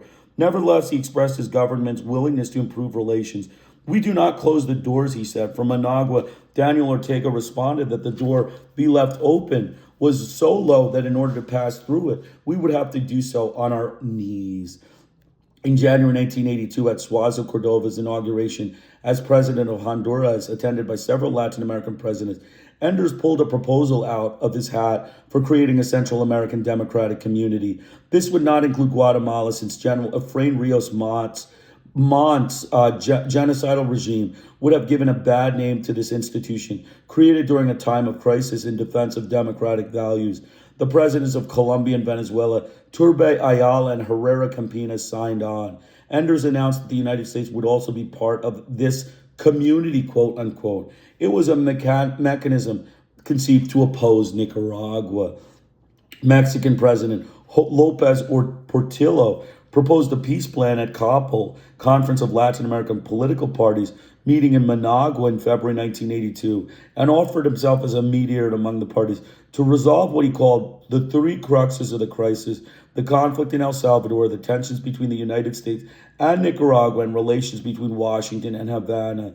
He proposed various non-aggressive pacts: the demilitarization of Nicaragua, the removal of United States forces in the area, demobilization of the FDN, and suspension of training of exiles in the United States. Nicaragua immediately supported Mexico's proposal. The day Lopez Portillo arrived in Managua, a bomb exploded at the international airport. 4 baggage handlers were killed, and 3 were seriously wounded. Lopez Portillo's visit to Nicaragua and his peace proposal were a serious problem for Washington. Haig gave the cold shoulder to his proposal. He found it insufficient since it did not guarantee that Cuba and Nicaragua would suspend their subversive activities. A few days later, at a special session of the OAS, Reagan presented his Caribbean Basin Initiative and ignored Mexico's proposal. He also ignored a petition by 100 members of Congress who urged him to accept Mexico's mediation.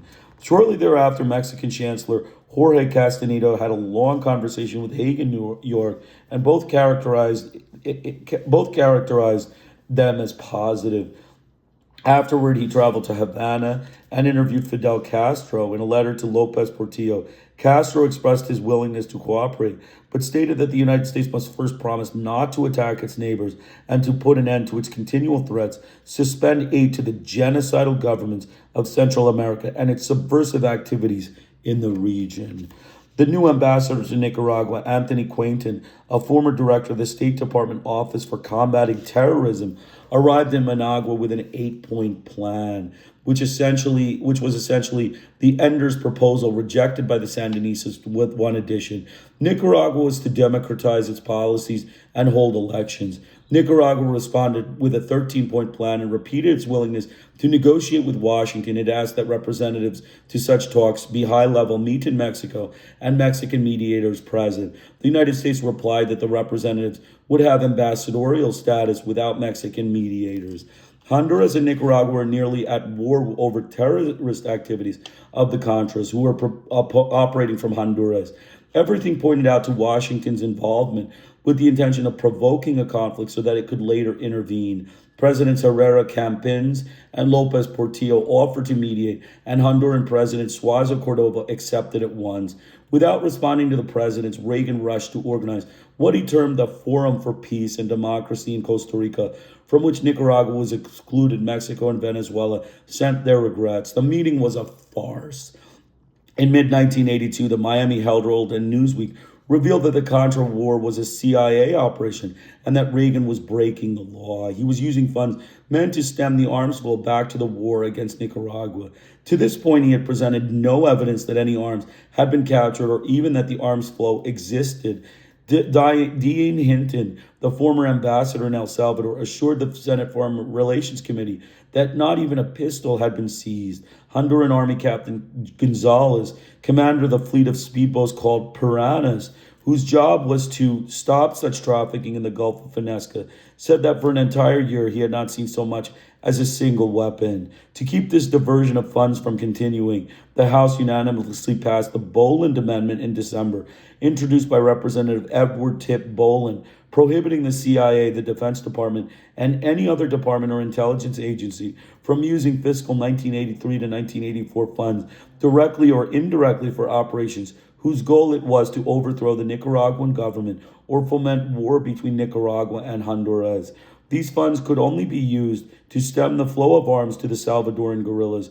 According to analysts, the terms of this amendment were ambiguous enough to give the CIA grounds to continue its operations against Nicaragua.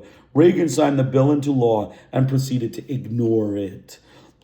That same month, Reagan undertook a 5-day trip to Brazil, Colombia, Costa Rica, and Honduras with the intention of persuading their governments to support his policies in Central America, which most of Latin America opposed. Reagan arrived surrounded by a swarm of secret agents who were reinforced in every country by troops, police, and security agents. The streets through which his bulletproof limousine sent from Washington were secured by cordons of heavily armed policemen. Reagan did not see the angry demonstrations caused by his presence. Washington announced that the visit was at the invitation of the government. However, at a banquet in Reagan's honor, Colombian President Belisario Betancourt stated that the invitation had been at Washington's suggestion. He then criticized Reagan's Central American policies and those against Nicaragua and Cuba, and deplored that Cuba was still being excluded from the OAS. In San Jose, Costa Rica, Reagan spoke with President Mang and Salvadoran President Alvaro Magana, and in Honduras with Suazo Cordova. He flew to San Pedro de Sula on Guatemalan border to talk to General Rios Montt, whom he gave, in his own words, a pat on the ass. From Managua, Daniel Ortega said, Reagan's embrace comes full of blood, death, and tragedy. The press commented on Reagan's embarrassing mistakes during his tour. At the banquet given in his honor in Brazil, he toasted Brazilian President General João Figueiredo as the president of Bolivia. He corrected himself. That's the next country I will visit. His next stop was Colombia.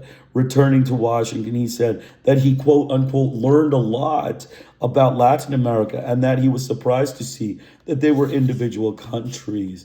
When the Washington Post mocked his ignorance, he said privately that what he had meant to say was not a single entity, but as many perceived it to be. Contadora sounding the alarm. Latin America could not stand aside while Reagan lighted a match and torched the region. Colombian President Betancourt went to Venezuela, Panama, and Mexico and agreed with their presidents in a quick and successful move to seek a negotiated solution to the explosive situation. In January 1983, the chancellors of these four countries met on the Panamanian island of Contadora and penned a declaration that expressed, without mentioning the United States, the profound concern about direct or indirect foreign interference in Central American conflicts, and that such conflicts were being viewed as part of the East-West confrontation. It urged the conflicting nations to establish a dialogue to reduce tensions, for all states to refrain from using threats or force in international relations or to engage in any action that might worsen the situation and cause the conflict to spread throughout the region. This was Latin America's first alert concerning the serious regional crisis and the United States policies in the region. Between April and May of the same year, the Contadora and Central American chancellors agreed on the form for initiating the peace process and agenda for the negotiations. Their greatest concern was the tensions between Honduras and Nicaragua, which were on the brink of war. In July, in Cancun, Mexico, the presidents on the Contadora group issued another declaration in which they expressed their deep concern about the rapid deterioration of the situation in Central America. They urged its people to sign agreements to suspend hostilities, freeze the level of armaments, eliminate foreign advisors, and prohibit foreign military bases. Nicaragua supported the declaration and announced that it would participate in multilateral negotiations. On July 19th, the fourth anniversary of the triumph of the Sandinista Revolution, Daniel Ortega expressed his support of Contadora and presented a 6-point peace proposal on security concerns. He proposed a non-aggression treaty with Honduras, an end to arms shipments to El Salvador, suspension of military aid to any forces opposed to any Central American government, guarantees of respect for self-determination and non-intervention, suspension of economic discrimination and hostilities toward any of its countries, prohibition of foreign military bases in Central America, and the suspension of maneuvers with foreign forces. The United States and its allies in Central America, though they acknowledged the importance of the Cancun Declaration, declared that the proposal omitted many important matters, among them democratization and verification. These were United States priorities. In a letter to the Contadora chancellors, Secretary of State George Shultz claimed that only by assuring free and open participation in the democratic process can the people of Central America achieve reconciliation within their societies. At a fourth meeting in Panama in September 1983, the chancellors approved the document of objectives known as the 21 Points of Contadora and announced that they have negotiated with Central American chancellors to arrive at an agreement and establish mechanisms tending to formalize and develop these objectives. Again, without naming the United States specifically, they criticized its policies and sought to put an end to its war against Nicaragua and the United States military presence in Central America. The United States had to pull out its forces 30 days after the agreement was signed. So there was an ultimatum to ask the United States to pull its forces out 30 days after the signing of the Contadora Agreement. In October, Nicaragua proposed in the framework of Contadora 4 non-aggression treaties with Honduras and the United States and one on the Salvadoran conflict. The United States rejected this proposal. In the upper echelons in Washington, there was considerable alarm over the growing Latin American opposition to its Central American policies, over the exclusion of the United States from regional negotiation forums, and Contadora's enormous support in Congress. Its boycott of Contadora was more unpopular at home and abroad with each passing day, and its militaristic policies more harshly criticized. In March 1983, Reagan named former Republican Senator Richard Stone as his envoy to Central America to seek solutions with the government there. Stone performed his futile mission until February 1984. In July, Reagan set up a bipartisan commission comprised of 6 Republicans and 6 Democrats, led by Henry Kissinger, to visit those countries, including Nicaragua, and develop a long-term policy for the region. Both were measures that served no purpose other than window dressing. The Kissinger Commission made 2 brief visits to Central America, accompanied by Oliver North. It arrived in Managua on October 15th and stayed less than a day. It met with Daniel Ortega and other members of the government, but it spent most of its time interviewing opposition leaders. Nora Asorgo, Vice Minister of Foreign Affairs and Nicaragua's ambassador to the United Nations, said that Kissinger arrived with preconceived ideas and wanted nothing more than to confirm them. She commented that during the interview with Ortega, she heard someone whisper in Kissinger's ears, "Let's not listen to this son of a bitch any longer." In January 1984, the Commission published its findings in a 132-page document in which it proposed increasing military aid to El Salvador, only on the condition that the human rights situation improve, a demand by San Antonio Mayor Henry Cisneros, one of the Commission members. Aid for the war against Nicaragua, Cisneros had reservations, and an economic aid program of $8 billion over 5 years. This was unrealistic given the enormous economic difficulties of the United States. The Commission offered no solution to the conflict in Congress, which was deeply divided over the issue aid of the FDN to the FDN, the fighters on the attack. In 1983, the war against Nicaragua began to spread and become bloodier. Raymond Doty, CIA station chief in Tegucigalpa, 1982 to 1985, a former Army sergeant and a veteran of the war in Laos, pushed the Contras to plunge further into Nicaragua and remain in combat longer. The group, led by the world Luis Moreno Payan, Mike Lima, former second lieutenant in Somoza's Guardia, advanced 60, 80, possibly even 100 miles into Nicaraguan territory, leaving in its wake death and destruction. Its theater of operations covered broad campesino areas. FDN spokesman Edgar Chamorro claimed that the rebel forces' 4,000 armed men were ready to confront the Sandinistas. He claimed that the CIA had transformed them into a well-organized, well-armed, and well-trained combat force capable of inflicting great damage on Nicaragua. The CIA formed the Special Operations Commando, an elite sabotage unit with 12 of its best men, among them Johnson, and placed in the Las Vegas region close to the Nicaraguan border. This was the headquarters of the FDN's Strategic Command under Bermudez. In Las Vegas, the CIA created its own unit. In spite of so much preparation, the Special Operations Commandos went from failure to failure. Some of its operations planned by the Argentines were led by Johnson. He failed twice to destroy 12 new Soviet tanks stationed at the La Laguna military base, 12 miles from Chinandega. He also botched 3 attempts to blow up the Pasa Caballos Bridge, the longest on the Pacific coast and of special strategic importance because it was heavily protected by the Sandinistas. A CIA sabotage team also failed to destroy it. Between March and June 1983, he again failed in 4 new attempts to take Jalapa, and 5 Mosquito columns comprised of 125 men each, which attempted to take Puerto Cabezas on the Atlantic coast, were dispersed by the Sandinistas. The objective of most of these operations was still to quote-unquote liberate a piece of territory in order to install a quote-unquote provisional government. In September 1983, Operation Marathon, a plan for simultaneous attacks on towns close to the border, began with attacks on Osatal and Samota in the north. In October, Michael Lima, a man obsessed with raping and killing campesinos, according to one of his men, attacked other northern Nicaraguan towns, causing enormous destruction and death. His offensive against the town of Pantasma, 80 miles from Managua, was one of the most devastating and bloody of this dirty war. His men destroyed a substantial part of the town, robbed the bank, rounded up the terrified people, and stabbed several persons in Publix. 10 officials from the Ministry of Education, armed with rifles and among them 3 female teachers, put up the fiercest resistance. When the Contras demanded their surrender, they responded, "Eat shit, Guardia pigs. We are Sandinistas." Some 35 Contras surrounded the building where they were, lobbed grenades in it, and set it on fire. The people heard the teachers' screams, trapped in the flames while the building collapsed.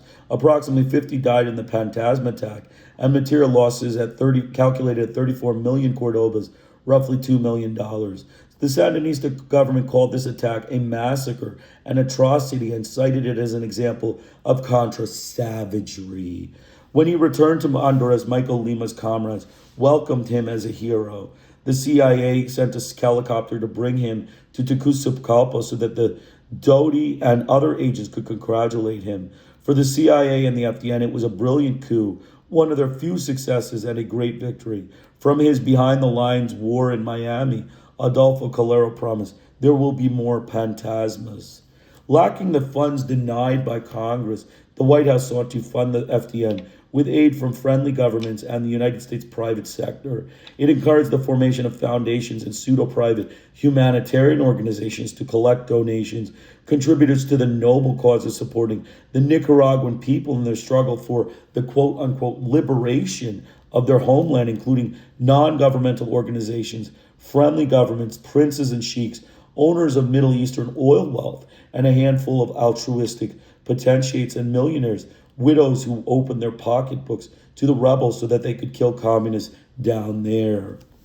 At this moment of need, Secretary of Defense Caspar Weinberger offered the president broad and secret Pentagon support for CIA operations in Central America.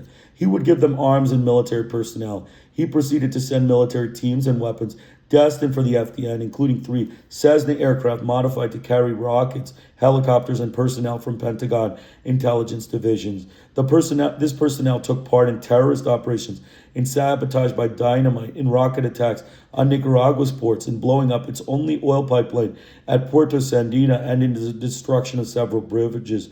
They also participated in the Contras' military activities. In April 1983, Reagan asked for a joint session of Congress to explain his Central American policies.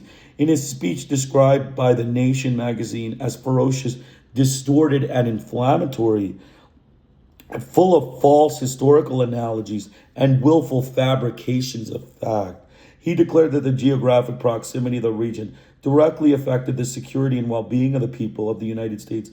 Congress was not convinced by his rhetoric and his alarm at the red menace, quote unquote. The House and the Senate decided to send their own missions to Central America. Upon the return, both missions concluded that Reagan was in violation, at least in spirit, of the Boland Amendment. In May, the House Intelligence Committee cut off funding for CIA operations in the region since the money was not being used to intercept weapons, as the administration claimed, but to attempt to overthrow the Sandinista government. The same month, CIA Director Casey and Enders assured the intelligence committees of both houses that the FDN had good possibilities for overthrowing the government, which they predicted would fall by the end of the year. They told us, commented one representative, that if we cut off aid, we would be responsible for aborting a great opportunity to roll back communist advances in Central America. In June, the press revealed that the United States administration wanted public opinion to see Nicaraguan question as an international matter by provoking a crisis similar to that of the Soviet missile crisis in Cuba in 1962. Official sources did in fact claim that the Sandinistas intended to receive Cuban troops and install a Soviet nuclear base in their country. If that happened, wrote the Miami Herald, the Soviet or Cuban military installations would be bombed, and if Nicaragua acquired MiG aircraft, a naval blockade, possibly including Cuba, would be imposed on the United States combat forces, and military aircraft would be based in Honduras. Thomas Borges strongly denied all these tall tales. Soon after Contadora presented its first peace proposal in July 1983, the United States dispatched fleets of warships to the Caribbean and Pacific and announced joint maneuvers with Honduras, Big Pine 2, in Honduran territory. Intelligence reports began to be leaked to the press, indicating large FDN advances and predicting its victory within 6 months. There was a haste and worry at high levels in Washington. A National Security Council document from July 1983 noted that the Pentagon saw the Central American situation as reaching a critical point, but that it was still possible to achieve its objectives without the direct involvement of United States troops, provided effective action was taken. Also in July, the New York Times, in an article headlined, "Reagan Plans to Increase Military Activity in Central America," reported that naval and aerial maneuvers starting in August would serve to augment the United States military presence in the region and to prepare for a blockade of Nicaragua. The maneuvers lasted 6 months. A spy ship with combat helicopters and a force of Latin American mercenaries, UCLA, was anchored off Nicaragua's coast. From this mothership, the CIA began to sabotage industrial and commercial enterprises along the coast. After the United States invasion of Grenada in October 1983, Nicaragua feared that it was the next target. It mobilized the army, the reserves, the popular militias, and the Sandinista defense committees and prepared shelters and emergency medical assistance and evacuation systems throughout the country. The message to Washington was that an invasion of Nicaragua would be much more costly than that of Grenada. At the same time, it made motions to jower tensions with Washington. Press censorship strictures were loosened. The Salvadoran insurgents were asked to move their offices to another country, and Cuba was asked to remove its technicians and teachers. Some 2,000 left. In December, it freed the Mesquitsu prisoners, decreed an amnesty for the insurgents of the north of Zelaya province, and announced that it would allow exiles and Contras, excluding Somoza's guards, to return. It said that if they returned, they could participate in the distribution of agrarian reform lands, and that those who lost their lands would have returned with compensation. By mid-December, more than 100 had returned. Nicaragua again presented peace proposals. Chancellor Diaz-Canel proposed 4 treaties within the Contadora framework, but Undersecretary of State for Interamerican Affairs Langhorne Motley, Enders had been replaced for being too soft, rejected them. This new refusal by Washington to negotiate with the Sandinistas troubled Democratic members of Congress. Representative Michael Barnes stated that the administration's claims that the covert operations against Nicaragua were intended to force the Sandinistas to come to the negotiating table were untrue, since Nicaragua had tried from the outset to initiate such a dialogue, and it was the United States that refused to negotiate. He added that it became clear that the real purpose of the operation was to overthrow the Nicaraguan revolution, a move that Congress had forbidden. The invasion of Grenada, perceived by the United States public as a victory, gave Washington a new impetus for its conceit that that it could push a military solution on Nicaragua. The Central American military saw an invasion, and the Sandinistas' collapse is imminent. On the advice of the Southern Command, they reviewed Condeca, a regional agreement among their armies, since Washington needed to unite these armies for an eventual intervention. In secret meetings in Tegucigalpa on October 22nd and 23rd, 1983, United States High Command and the Southern Command studied the possibility of joint military action to pacify Nicaragua and discussed supporting a provisional government to be installed by the rebels in some parts of the country. General Alvarez, the Honduran Minister of Defense, asserted that he intended to celebrate his birthday on December 12th in Managua. The House of Representatives also saw that Nicaragua might be Reagan's next target. On November 17, 3 weeks after the invasion of Grenada, it approved a resolution supporting Contadora. Its message was that it would not allow Grenada to be repeated in Central America. The solution must be a negotiated one. The Contras terrorism. Reagan's secret war against Nicaragua became an international grab bag. Criminals, terrorists, mercenaries, paramilitary, soldiers of fortune, unemployed people in various nationalities, former Green Berets, Cuban veterans of the Bay of Pigs, retired military officers, former CIA agents, Argentine thugs, and Israeli advisors, some 30 in 1983, participated in one way or another. In August 1984, Dana Parker and Jim Powell, American mercenaries, Vietnam War veterans, members of the ultra-right paramilitary organization, Civilian Military Assistance, CMA, founded by members of the Ku Klux Klan and the John Birch Society, arrived at the Las Vegas base, brought in by Adolfo Calero's brother Mario to serve as trainers. Within a month, Bermudez authorized them to carry out an attack on the Apali military base 10 miles from the Honduran border, one of the CIA's targets. They filled 3 small Cessna aircraft and 1 helicopter of the FDN Air Force, dominated by the Pentagon with rockets, machine guns, and enough ammunition to kill communists from the air. As they put it, the Cessnas, piloted by Nicaraguans, bombed the base and killed 1 woman who worked in the kitchen and 3 children. Not 1 soldier was wounded. The Sandinistas shot the helicopter down, and Powell Parco and Marco Pozo, a Nicaraguan, died. The Sandinistas published documents and maps found in the rubble to show that Uncle Sam was deeply entrenched in this quote-unquote war. The incident shocked the United States. Everyone was enraged. Congress was angry at the CIA, which it held responsible for ordering the attack. The CIA was angry at Bermudez for authorizing it without its permission. And Bermudez, shaken with fear, was angry at the idiot gringos who had convinced him to go ahead with the attack.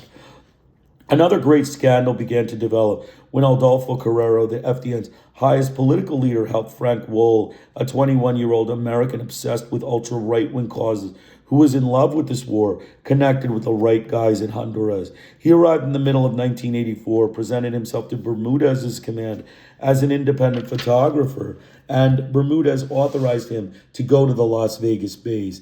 There he was given the distinctive FDN blue uniform and adopted the pseudonym Rata Asina, Assassin Rat. He came to be known as Benito Centino Mac, a former Somoza guard at whose base, La Ladoza, there occurred crimes that alarmed even the FDN commandantes. But Mac was surrounded by a handful of assassins, his old colleagues, and was on good terms with Bermudez, the Argentines, and the CIA agents, a trio that lacked respect for human rights. No one approached him. Wohl and Mac became friends, and Mac invited him to La Ladoza. Wohl spent 3 months with Mac's men and made incursions into Nicaragua with them. He returned to the United States from his first trip full of fervor for the Contras and the war. But after his second trip, he came back disillusioned. The commandantes did no fighting. They remained in Honduras, saving their skins, and the patrols returned, claiming to have destroyed targets they had not even attacked. Wohl had 30 rolls of film and a series of 32 color slides. He showed them to a friend who was horrified. The slides showed the murder of a man from the moment he dug his own grave until an indigenous youth plunged a large knife in his heart. Newsweek magazine published 4 photos of the series in April 1985 with the caption, "Execution in the Jungle." The revelation led to a huge scandal.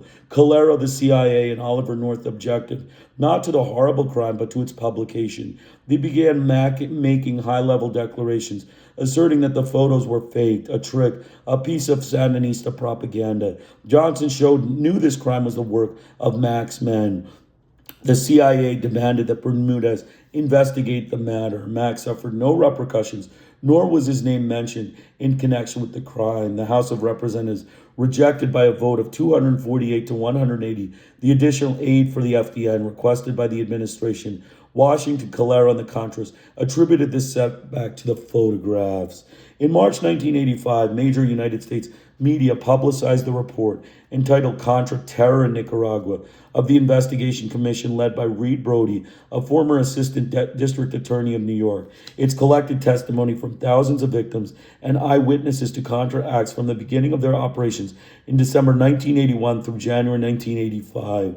The report also included cases investigated, documented, and published by the organizations in defense of human rights and those cited in the Sandinista government report to the International Court of Justice based on a list prepared by the Nicaraguan Catholic Church hierarchy.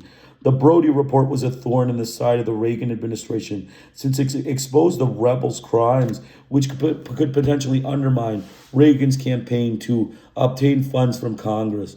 In a speech at one of the foundations that collected money for the FDN, Reagan stated that the so-called independent investigation ignored communist brutality, the murder of the Indians, and the arrest, torture, and murder of political dissidents. He claimed that Brody had been shepherded through Nicaragua by Sandinista operatives. In his New York Times column, Anthony Lewis accused Reagan of using Orwellian language and McCarthyite tactics in his accusations against Brody. The FDN's image was one of incompetence and brutality. Bermudez and the command were seen as inefficient and corrupt, and the political directorate presided over by Adolfo Calero was deemed useless and corrupt. Calero placed relatives and friends in the most lucrative positions. Besides, the operation's economic situation was critical, which was due to wastefulness or theft, as Oliver North warned Calero and Bermudez at a meeting in Miami. The bitter reality for Washington Hawks was that their war had been a costly failure, and the opportunistic and corrupt freedom fighters were plumping up their nests at Washington's expense. Terrorism USA. Irritated by FDN's lack of military skill, the CIA decided to take action against Nicaragua more directly into its own hands, though it would make it appear to be the work of the Contras. The Sandinista government exposed an assassination plot against Chancellor Miguel Discoto, a Nicaraguan woman double agent recruited by the CIA at the Nicaraguan embassy in Tegucigalpa, provided the information and evidence. Nicaragua expelled 3 American diplomats implicated in the attempt. In reprisal, the United States closed its 6 consulates in Nicaragua and expelled 21 Nicaraguan consular officials from the United States. In December 1982, Thomas Borje, the Minister of the Interior, denounced the CIA sabotage plan and showed the press the plastic explosives, camouflages, flashlights, and lunchboxes that were to be placed in movie theaters, supermarkets, and public transportation on Christmas Eve. The code name for this operation was Bitter Christmas. The CIA launched a series of terrorist actions from the mothership of Nicaragua's coast. In September 1983, the agency attacked Puerto Sandino with rockets. The following month, frogmen blew up the underwater oil pipeline in the same port, the only one in the country. In October, there was an attack on Puerto Corinto, Nicaragua's largest port, with mortars, rockets, and grenades, blowing up 5 large oil and gasoline storage tanks. More than 100 people were wounded, and the fierce fire, which could not be brought under control for 2 days, forced the evacuation of 23,000 people. At dawn on September 8th, 2 small planes flew over Nicaraguan territory and bombed the residential neighborhood in Managua near Chancellor Discoto's residence, the international airport, and a nearby military base. 1 plane was shot down and crashed into control tower. Part of the passengers terminal was destroyed, but no one was hurt. Two pilots died, although Eden Pastore's organization, ARDE, claimed responsibility for this act of sabotage. Captured documents showed that the Cessna aircraft was registered to the company in Virginia, where the CIA had its headquarters. The most serious sabotage, however, was the mining of the ports in Corinto, Puerto Sandino, and El Bluff in January 1984. It had national and international repercussions. Faced with a flood of criticism and protest by France and Great Britain and by the governments whose ships had been sunk or damaged, Congress panicked. It is an act violating international law, and it is an act of war.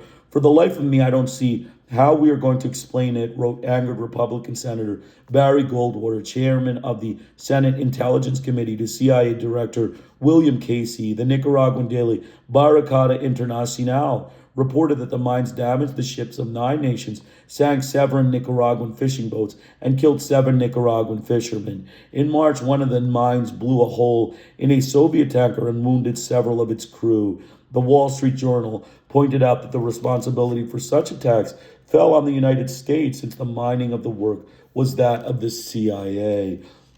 Nonetheless, the CIA attempted to hide its hand in the scandal. FDN spokesman Edgar Chamorro claimed that on early in the morning of January 5th, 1984, a CIA agent awakened him to give him a press communique written in excellent Spanish, which he was to read immediately over the quote-unquote rebel radio station before the Sandinistas aired the news. It claimed that the FDN had placed mines in several Nicaraguan ports. This was not the first time the CIA tried to give the Contras credit for operations they knew nothing about, Chamorro commented. He added that when the incident involving the Soviet tanker occurred, the same agent urged him to deny any FDN responsibility for the action. Unable to deny its responsibility for the mining of the ports, the Reagan administration went on the attack. High officials declared that this was an act of self-defense justified by international law, since Nicaraguan support for the Sandinista guerrillas was an act of aggression to which it was responding. Reagan cynically claimed that the mines were homemade and could not sink ships. I think that there was much ado about nothing, he added. In April, the Sandinista government had denounced this and other acts of aggression by the United States and the Contras against its country in the International Court of Justice in The Hague. Nicaragua won the suit. Unanimously, the court ordered the United States to immediately suspend any attempt to blockade or mine Nicaraguan ports and to respect its sovereignty, which was not to be endangered by, quote, any military or paramilitary full action. The American judge abstained from this part of the decision. Reagan warned that the United States would not recognize the jurisdiction of the court in relation to Central America for a period of 2 years. In October, another major scandal erupted when the media reported the existence of a manual on terrorism produced by the CIA for the FDN use. The manual, similar to the one used for troops in Vietnam, recommended selective terrorism, assassination of government officials, state security officers, heads of Sandinista defense committees, etc. This etc. commented one analysis was an implicit authorization to extend terrorism to other categories. The manual recommended kidnapping public figures and civilians, since there would always be a way to rationalize such actions, carrying out public executions, and if possible, contracting professional criminals and unemployed people to do selected jobs. It also recommended creating martyrs by provoking firefights with the authorities. Edgar Chamorro helped translate the manual into Spanish, leaving out all the passages that recommended contracting criminals and creating martyrs because they were immoral and dangerous. I was not interested in becoming a martyr of the CIA, he said. The complete manual, edited and translated by Soldier of Fortune, was already circulating among the Contras. Reagan did not deny the existence of the manual, but he claimed that it was merely a draft.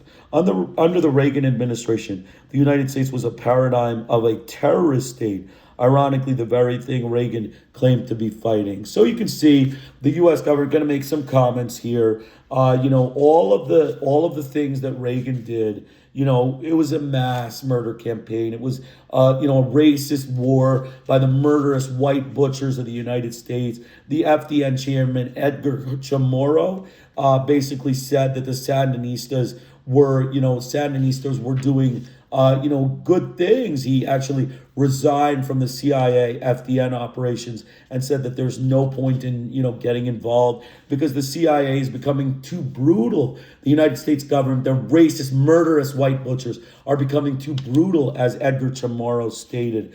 And we went in hem and hawed about the House Intelligence Committee, all these congressional organizations that pretend to prevent Reagan from doing things. But in the end, he gets the money. So then how is that an organization that has any say? It's it's a group of garbage dump, paper. It's the Congress is a garbage dump organization of the U.S. government, a racist group of white murderous butchers. And because of the setup of their, flawed and fictional democracy, they just basically pretend that Congress has no power. That's the way they get away with mass murder against Hispanics in Latin America. So we continued with contra-terrorism. Basically, Contra was a terrorist organization. It basically kidnapped, it murdered, it assassinated public officials. It did executions.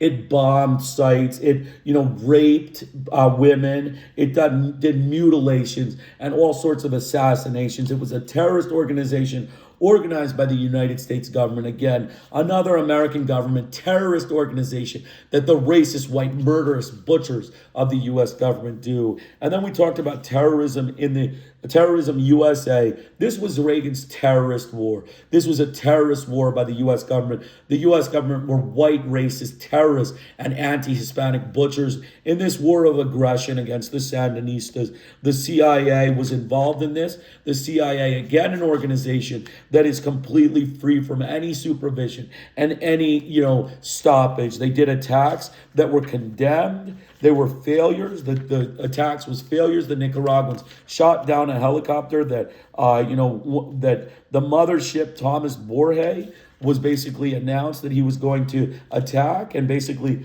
the mothership or the ship that Reagan and the FDN put down was shot down, and then they were found to be part of the scheme, the American government. And then finally talked about the International Court of Justice and the racist whites of Washington, who, any organization it's a nuclear state of gun violent, murderous butcher thugs. That's what the U.S. government is. They, said, forget you. We're not doing anything with this organization, this court of justice, any international justice organization. It's for American, laughter. That's what it is. It's a racist group of murderous, nuclear-armed butchers of Washington, the circus owner. As Nicaragua prepared to hold the first elections after the revolution, Reagan launched a campaign to depict the proceedings in advance as a Soviet-style farce. His Managua embassy pressured and bribed the opposition parties and politicians not to participate. After a visit from the United States ambassador, the Liberal Independent Party candidate, Virgilio Godoy, announced that he and his party were withdrawing from the race. He was said to have been bribed with $300,000. On November 5th, 1984, 2 days before Reagan's re-election, Nicaragua held its own elections under international supervision. Daniel Ortega and Sergio Ramirez were elected president and vice president, respectively, with 63% of the vote, and the Sandinista Front won 61 of the 96 seats in the new legislative assembly. Nicaragua legitimized its revolution in spite of Washington's attempts to scuttle the elections. Though most of the international observers verified that the elections had been free and fair, Washington maintained that they were fraudulent. The most fraudulent part of the Nicaraguan elections, wrote New York Times editors John Hogues, is that the part of the Reagan administration played in it, since its U.S. embassy officials in Managua had admitted to pressuring opposition politicians to withdraw from the ballot in order to isolate the Sandinistas and to discredit the regime. On November 6, 1984, as millions of Americans were following developments in the election within their own nations, CBS reported that official sources claimed the Soviet cargo ship was headed for Nicaragua with MiG-21 fighter planes. Washington warned Moscow that it would not tolerate their delivery and would take appropriate military measures, selective bombings, to destroy the planes and their installations in Nicaragua. 3 months before the pseudo-scandal, Daniel Ortega reported that Nicaragua was not expecting any MiGs from the Soviet Union and that he had been unable to purchase combat aircraft from any other country. Simultaneously with this barrage of intimidation from high officials, the Pentagon increased the military harassment of Nicaragua with joint maneuvers from Honduras, while a warship searched the Pacific near Puerto Corinto, where Soviet ships were anchored. For an entire week, the people were terrorized by supersonic Blackbird SR-71, the United States Air Force's most sophisticated plane, as it made daily flights over Managua. In the meantime, the Pentagon announced that units of the 82nd Airborne Division and logistical elements from the 18th Airborne, at that moment engaged in combat exercises at Fort Bragg, Georgia, would spearhead any United States invasion. So many of the forces concerned Nicaragua, as well as Congress and United States public opinion, since it was feared that preparation for invasion in Nicaragua were afoot. High officials denied that such a plan existed, but the New York Times recalled November 8th that they had issued the same denial before the invasion of Grenada. The Sandinista government prepared for the worst. It mobilized the armed forces, the reserves, and the militias, and surrounded Managua with tanks and anti-aircraft defenses. After the Grenada invasion, Nicaragua could be next. The United States shows of force and threats to Nicaragua alarmed Latin America. The Contadora Group continued its efforts to negotiate peace in Central America with the support of most of its governments, Congress, the most influential media, and parts of the United States public opinion. Reagan cared about none of these. His hawks continued to systematically boycott any peace agreement. Daniel Ortega noted for the negotiations to work, they would have to be held directly with the circus owner, since no peace was possible unless the United States formally agreed to abide by the pact. It was clear that the Reagan administration was not disposed to negotiate. It wanted only military solution. The bilateral negotiations it held with Nicaragua at Manzanillo, Mexico, began in June 1984 and went on for 8 rounds, achieving nothing. They were a guise to soothe public opinion in Congress during the presidential election. Reagan's re-election was assured. The conditions laid down by Harry Schlauderman, the United States negotiator, were so extreme that they could not be taken seriously. His instructions were to talk without coming to an agreement. In fact, the United States withdrew abruptly after Reagan's re-election, but not without first accusing Nicaragua of using the negotiations to undermine Contadora. 2 months before Reagan's re-election, the Contadora Group presented a 21-point peace treaty. El Salvador, Honduras, and Costa Rica, the Tegucigalpa Group, allied with the United States, all expressed their agreement. The Guatemalan military regime remained on the sidelines, and Secretary of State Schultz called it an important step forward since it contained positive elements. But when Nicaragua announced that it would sign the peace pact without modifications, the United States and its Central American allies began to express objections. Nicaragua caught us off base, stated one American official. No one believed that Nicaragua would sign because of the enormous demands the treaty would make on them. The treaty was the fruit of 18 months of intense and difficult labor, obstructed by Washington. The administration went on supporting the Contras. The CIA persisted in its terrorism attacks, and the Pentagon continued to hold joint military maneuvers with Honduras. The chancellors of Columbus and Mexico protested. They wanted the signed treaty before the United States elections because they feared that with Reagan's re-election, the war would go on for another 4 years. Washington claimed that the text of the treaty was unsatisfactory, partial, and unclear regarding matters of security and verification that included Nicaragua's primary objectives, cessation of United States support for the FDN, and the suspension of United States military presence in the region, and offered only vague promises of democratization and verification, which were its main concerns. Washington objected to cutting off military aid to Honduras and El Salvador, as suggested in the treaty, while Nicaragua would not reduce its military forces. In Central America, allies presented the same objections. Mexican Chancellor Bernardo Sepulveda expressed his irritation. He claimed that Washington clearly intended to block the treaty, and he pointed out that from the start it can be accepted as a final document by everyone, including the American officials. The House of Representatives rejected a new Reagan request for $21 million to support the FDN. Support for Contadora was widespread. Washington was criticized at home and abroad for trying to obstruct it. The three countries of the Tegucigalpa group presented their proposal for amendments that eliminated everything unacceptable to Washington. They proposed that verification be carried out by the Central American chancellors and that there be a party of military personnel in the armed forces among these countries. Nicaragua was opposed. It did not accept, among other things, military parity, since it was the only Latin American country under United States military attack. It insisted that the United States sign an additional protocol promising to comply with the agreements and suspending its aid to the Contras. The Tegucigalpa group's subjection to Washington was made explicit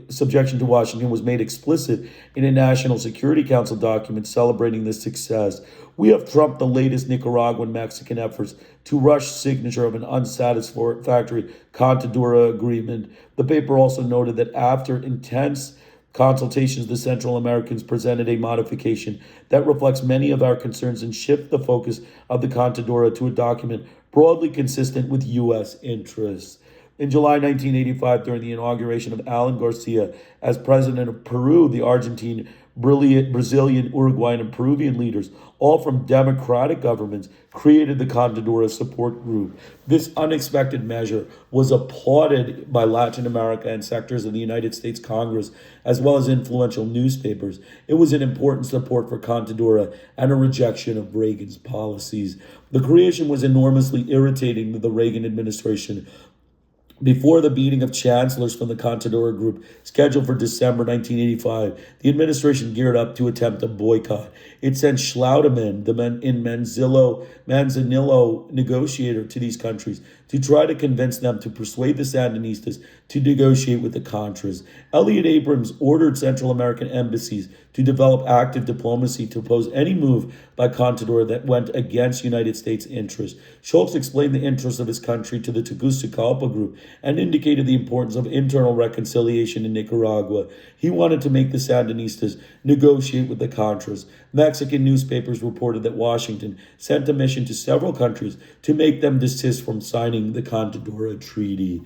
In September, the Contadora group presented a revision of the peace treaty with greater emphasis on verification and execution of the treaty, and including the Tegucigalpa group's amendments. The Sandinista government announced that it would not sign, since the treaty was now totally favorable to United States interests, nor would it sign any other agreement until the United States committed to abide by it and suspend aid to the Contras. The United States Nevertheless, Nicaragua did accept 100 of the 117 points in the revised draft. The 17 it did not accept referred to matters of security. The modified treaty omitted the prohibition on military maneuvers, guarantees of security for Nicaragua from United States aggression, and it's a proposal for a reasonable balance of military forces in the region. Nicaragua asked that these points be reinserted. This was not done. It then suggested that negotiations be suspended for 5 months until after presidential elections in Costa Rica, Guatemala, and Honduras. At that point, the common perception was that the Contadora was not dead exactly, but that it was terminally ill. On his way to the OAS assembly in Cartagena, Colombia, in December, Schultz said he would not cut off aid to the FDN and that he would maintain his policies against Nicaragua, which he called a quote-unquote cancer in Central America. The Sandinistas on the attack. In 1984-1985, Nicaragua strengthened its military potential with modern and sophisticated Soviet arms whose total cost, according to Washington data, was $500 million. It had an army of 60,000 troops, 150,000 armed and trained young men and women in the popular militias, new military installations near the Honduran border, and a battalion 1,000 strong across from the Contra base at Las Vegas, Honduras. The Sandinistas went on the attack in the enemy camp. Hostilities along the border increased in frequency and intensity. Its armed forces were superior in number, weaponry, and motivation. They attacked the FDN's Las Vegas base with modern projectiles. In one attack, the Sandinista troops, supported by helicopters, launched rockets at the Contra bases, killing 4 Contras in one Honduran corporal and wounding several Honduran soldiers. The Honduran population evacuated the area.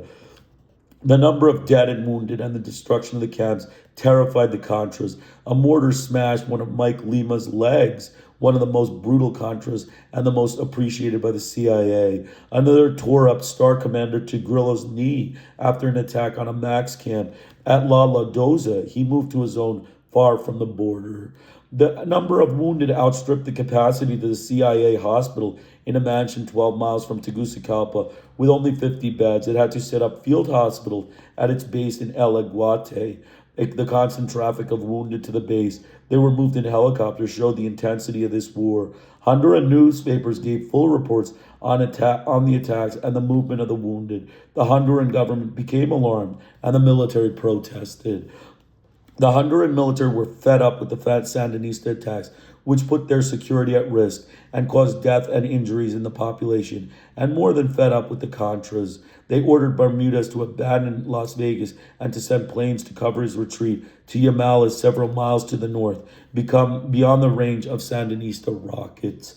The Contras' military defeats and failures infuriated their mentors. Their poor image kept Congress from supporting Reagan. At a meeting in Miami in summer of 1985, Oliver North, who was in charge of these operations, demanded that Bermudez attack the principal Nicaraguan cities. When he returned, Bermudez ordered an offensive against La Trinidad, a town of 8,000 near the Pan-American Highway, 77 miles from Managua, and the destruction of several bridges. He sent commando of 2,000 men. The Contras entered La Trinidad, but they were met with Sandinista fire. Covered by fighter planes and helicopters, there were more than 100 Contra casualties. The strafing and the casualties terrorized the Contras. They did not leave Honduras again during 1985, and thousands who found themselves inside Nicaragua, dying of hunger and without provisions, turned back. Minister of the Interior Borge set up an intelligence network to detect the counter-revolutionary cells inside the country and the individuals who supported them. There were mass arrest mobilizations of the people in the most exposed zones and settlement of hundreds of campesinos to zones far from the borders. These measures were deemed draconian. There were bombings of suspected nests of counter-revolutionaries. The soldiers committed excesses against supposed collaborators. There were even cases of torture and murder. A Protestant pastor denounced these abuses. The government arrested the soldiers and the police responsible for these acts and publicized their sentences to show that justice had been served in Nicaragua.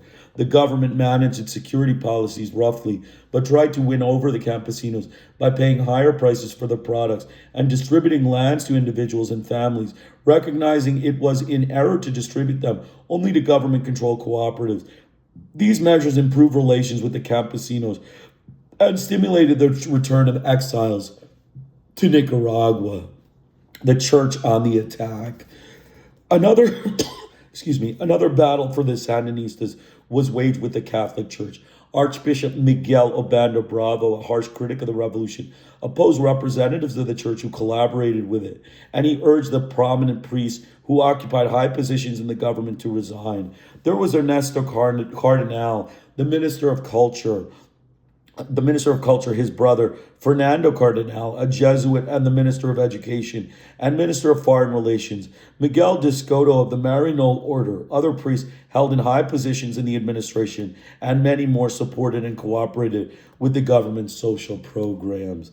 The religious factor played a determining role in Nicaragua, as in no other revolutionary process in the continent. Thomas Borge, one of the founders of the FSLN, he was now serving as the revolution's Minister of the Interior, sought the support of progressive priests in the fight against Somoza's dictatorship.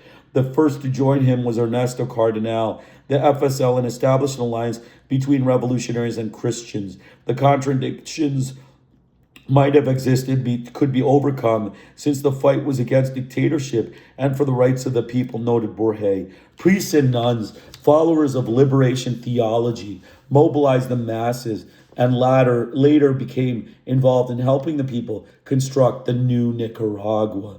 As the revolution grew more radical, Archbishop Obando Bravo sharpened his critique of the Sandinistas and the so-called Church of the Poor because, so he claimed, it created a parallel hierarchy Relations were tense with highs and lows. The minister priest had to deal with the archbishop's pressures and respectively resist those with high Vatican circles, since both were asking them to resign. The United States poured forth millions of dollars not only into terrorist activities, but also to strengthen the internal opposition. Political leaders, conservative parties, private organizations, and the church hierarchy received funds through AID. It gave $493,000 in startup money to the Archdiocesan Social Promotion Commission created by the Archbishop. Archbishop Obana y Bravo actively worked to take away the government's popular base, though through pastoral leaders and critiques widely broadcast by the press and from the pulpit. He removed progressive priests and replaced them with conservative ones. His position was in accord with that of Pope John Paul II. In 1981, the Conference of Nicaraguan Bishops issued an ultimatum to the minister priests. They must resign and return to their pastoral mission. Not to do so would be seen as open defiance of the authority of the church, and they would be sanctioned under the church law. The Christian grassroots communities organized protests against the ultimatum, and the Sandinista government sent a delegate to Rome to negotiate the delicate situation with the Vatican. The priests did not resign. They responded, "We declare our unbreakable commitment to the revolution in loyalty of our people," which is the same way as saying the loyalty to the will of God. The government considered Archbishop Obando Bravo's attack, and especially those of Monsignor Pablo Antonio Vega, nostalgic for dictatorship, as the church meddling in politics. Staying far from its pastoral missions, a month after the publication of the pastoral letter, the government rescinded permissions for the church to air masses and the archbishop's sermons on television, a long-standing tradition, and suspended Radio Católica's license. When the broadcasts were again allowed to air, the station was warned that it could not broadcast news.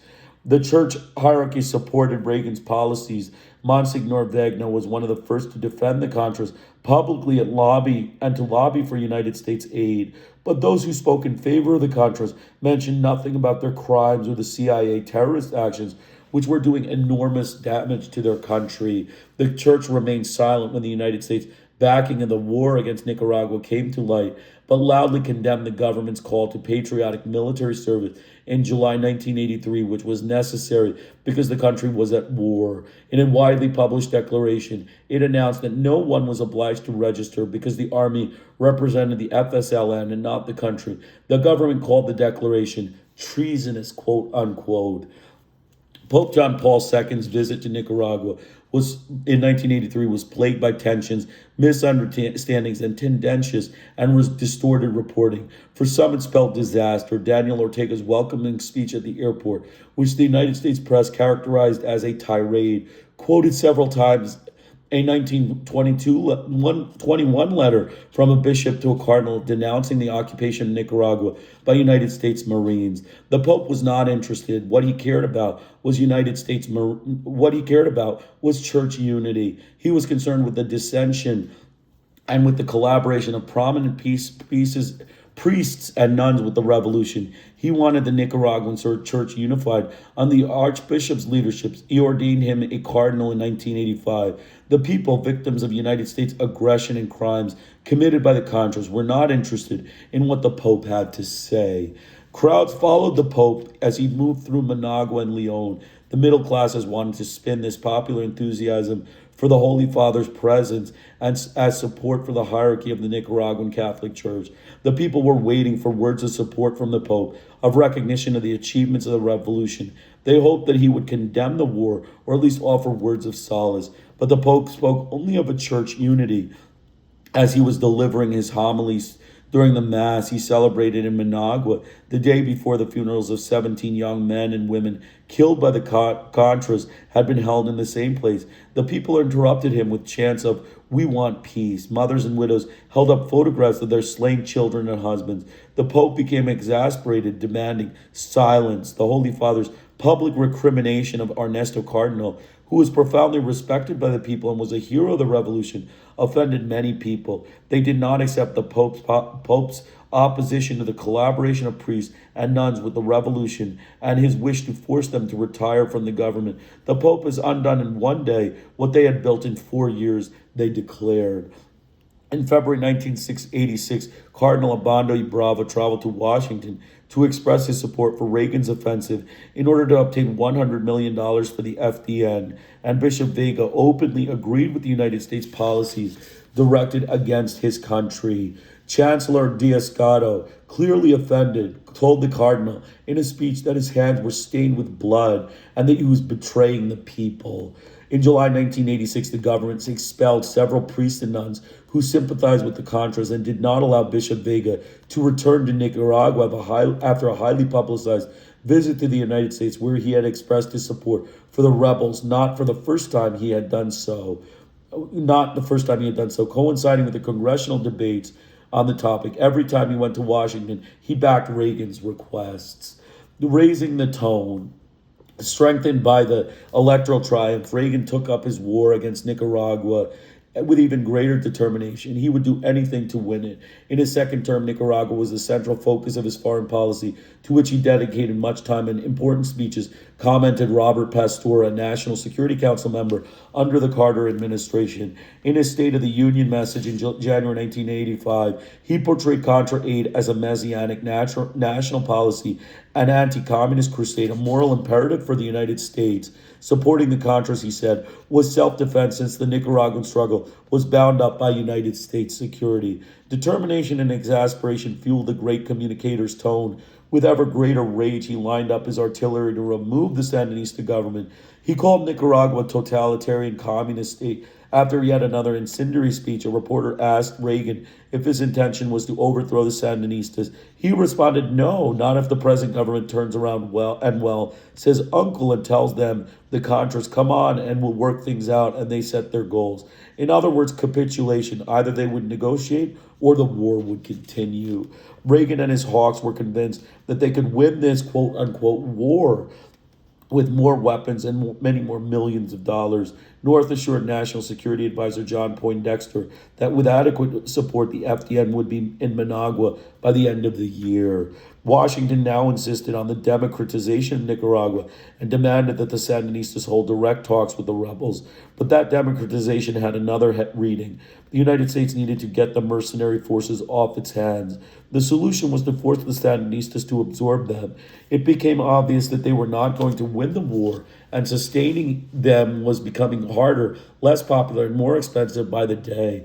The high officials fear this war would end with humiliating defeat, that it would be Reagan's Vietnam or Bay of Pigs. Washington also had serious problems with the Honduran government, which wanted Contras out of its country. Honduras feared that the lack of funds Congress continued to vote against Contra aid would leave the Contras stranded and adrift.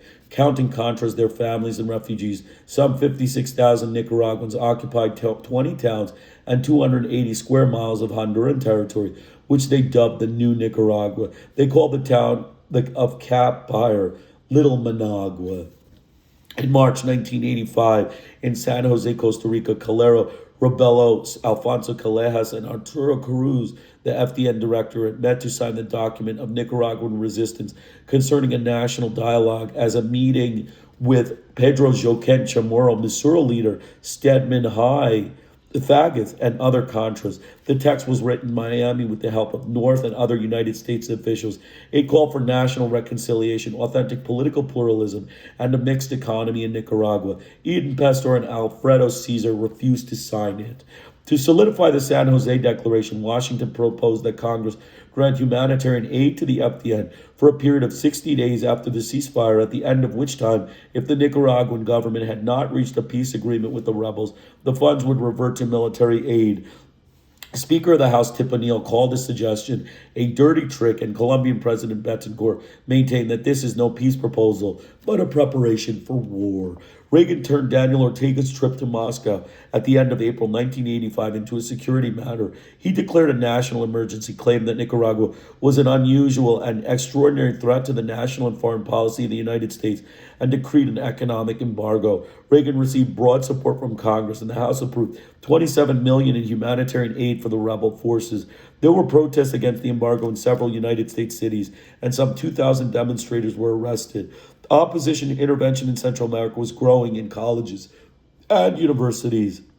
The government's strong campaign to demonize Ortega's visit to Moscow. It used it as evidence of strengthening ties between Nicaragua and the Soviet Union, weakened the hand of the Democrats who opposed aid to the FDN. One of them declared that this trip was a stupidity since Ortega was making it at the time Congress was debating aid. Several Democrats no longer opposed giving it. Spokesman for the Sandinista government declared that Ortega's trip was an important business mission in several Eastern European countries and 7 in Western Europe, since Nicaragua needed economic aid and was low on oil. They also indicated the vote in the United States Congress was not a reason to call off a trip vital to the needs of the country.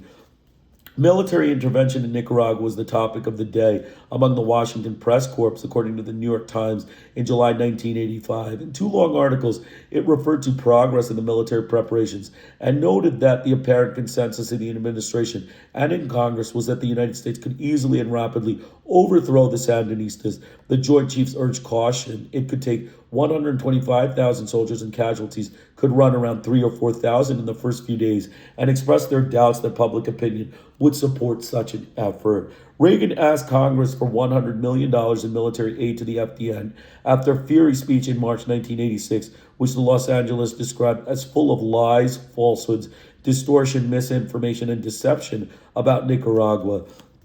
Anthony Lewis, in his New York Times column, characterized it as a flagrant distortion of the facts. Congress turned him down.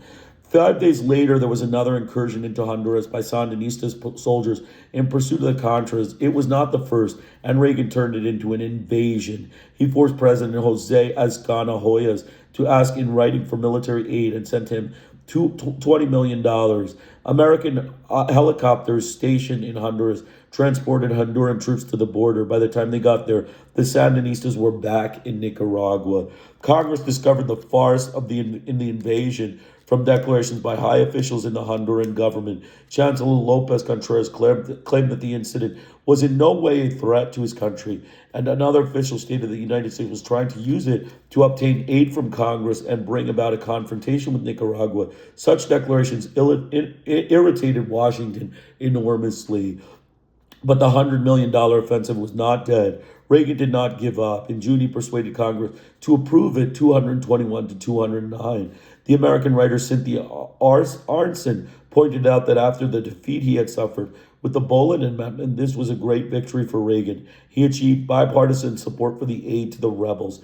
And Holly Scar, another American writer, wrote, the $100 million was a de facto pardon for administration deceit, contra atrocities, terrorist manuals, the mining of harbors, sabotage of the Contadora Treaty, and widespread lawlessness of Reagan's government condemned by the World Court. Reagan gained this victory through what reporters called his propaganda ministry. This was a steamroller composed of the Departments of State and Defense, the NSC, and the pro-Reagan and pro-Contra organizations, in which McCarthyite ideology played a principal role. The strong ideologic component characteristic of his administration limited free expression, the Democratic opposition, and debate and controversy over his policies, according to analysts' observations. In the summer of 1986, Reagan and his hawks were delighted with the $100 million victory. The CIA was pleased with the rain of dollars that allowed it to intensify the war, and the rebels were breathing easy. It was a great relief for the Honduran government as well. This was the opportunity for the Contras to take their war into Nicaragua.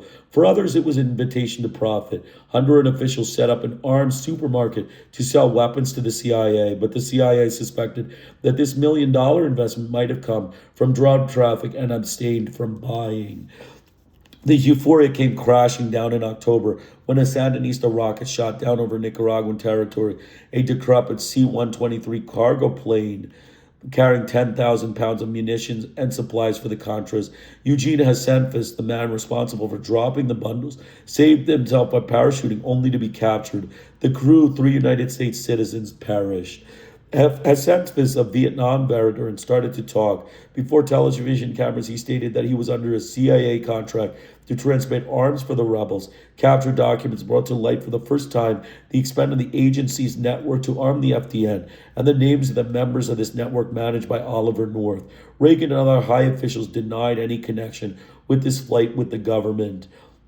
as Sanfis was sentenced to 30 years, the maximum for terrorism. On Christmas Eve, Daniel Ortega released him, stating, "This is a very concrete peace message." The Senate Justice Committee asked Attorney General Edwin Meese to name a special prosecutor to investigate possible illegalities connected with this incident. This was the beginning of the great scandal known as Irongate or Iran-Contra. It exploded a month later when the Lebanese magazine reported the exchange of weapons for hostages between the United States and the Iranian government. The story began to unravel, obstructed all the more by White House machinations. The war's death rattle, the effect of $100 million flood of aid to the Contras, was seen in 1987. By the middle of that year, some 10,000 Contras were inside Nicaragua, ambushing convoys, blowing up electric towers, burning agricultural cooperatives, and killing scores of campesinos. Half the Nicaraguan Air Force's helicopters had been shot down, and several Soviet radar posts destroyed. In May, the Sandinistas attacked the new FDN commando base at San Andre. According to Daniel Ortega, this was the largest military operation yet. After several days of fierce attacks with rockets and mortars covered by the Air Force, they forced the Contras to retreat. Bermudez moved his headquarters to El Aguacate. At the end of December, the FDN engaged the Sandinistas in combat for the first time in 6 years of war. They attacked Nicaragua's major mining center. This operation had been managed long distance by the CIA and the Green Berets without the participation of the FDN command. The instructions were given by their agents. The messages about the developments were received by their agents, and the euphoria over the destruction the attack caused belonged to the gringos. Green Beret Don Johnson gave the orders, signed this colonel, told Bermudez, and Bermudez signed orders about which he knew nothing and on which he had never been consulted. Some of the Contra leaders, surprised at the commotion inside the CIA complex at El Aguate, got closer and saw agents coordinating on maps the movements of rebel forces inside Nicaragua. Victor Sanchez of the FDN Strategic Command remarked, "This is a gringo party in their own house when they are playing with little soldiers. Whose war is this?" he asked. Bermudez, profoundly demoralized, was taken to the San Andre base. Foreign journalists were also taken there so that they could interview the FDN commander-in-chief about this victory. The reporters noted that he struck them as distracted and that his answers were vague. The second day, Bermudez told them that he had given the troops the order to retreat. Photographs taken at this meeting showed him pointing out on maps the movement of troops he knew nothing about. Johnson continued to order attacks to impress Congress with the FDN's victories. They were unnoticed since the whole country was immersed in the televised Iran-Contra hearings, which implicated the president, the vice president, the highest officials of his administration. In 1987, the CIA discovered a widespread Sandinista espionage network. It had agents in every FDN unit, and including the El Aguate headquarters. The agency found that numerous Sandinista sabotage. Among these were the downing of cargo planes and the continual capture of arms, provisions airdropped for the rebels.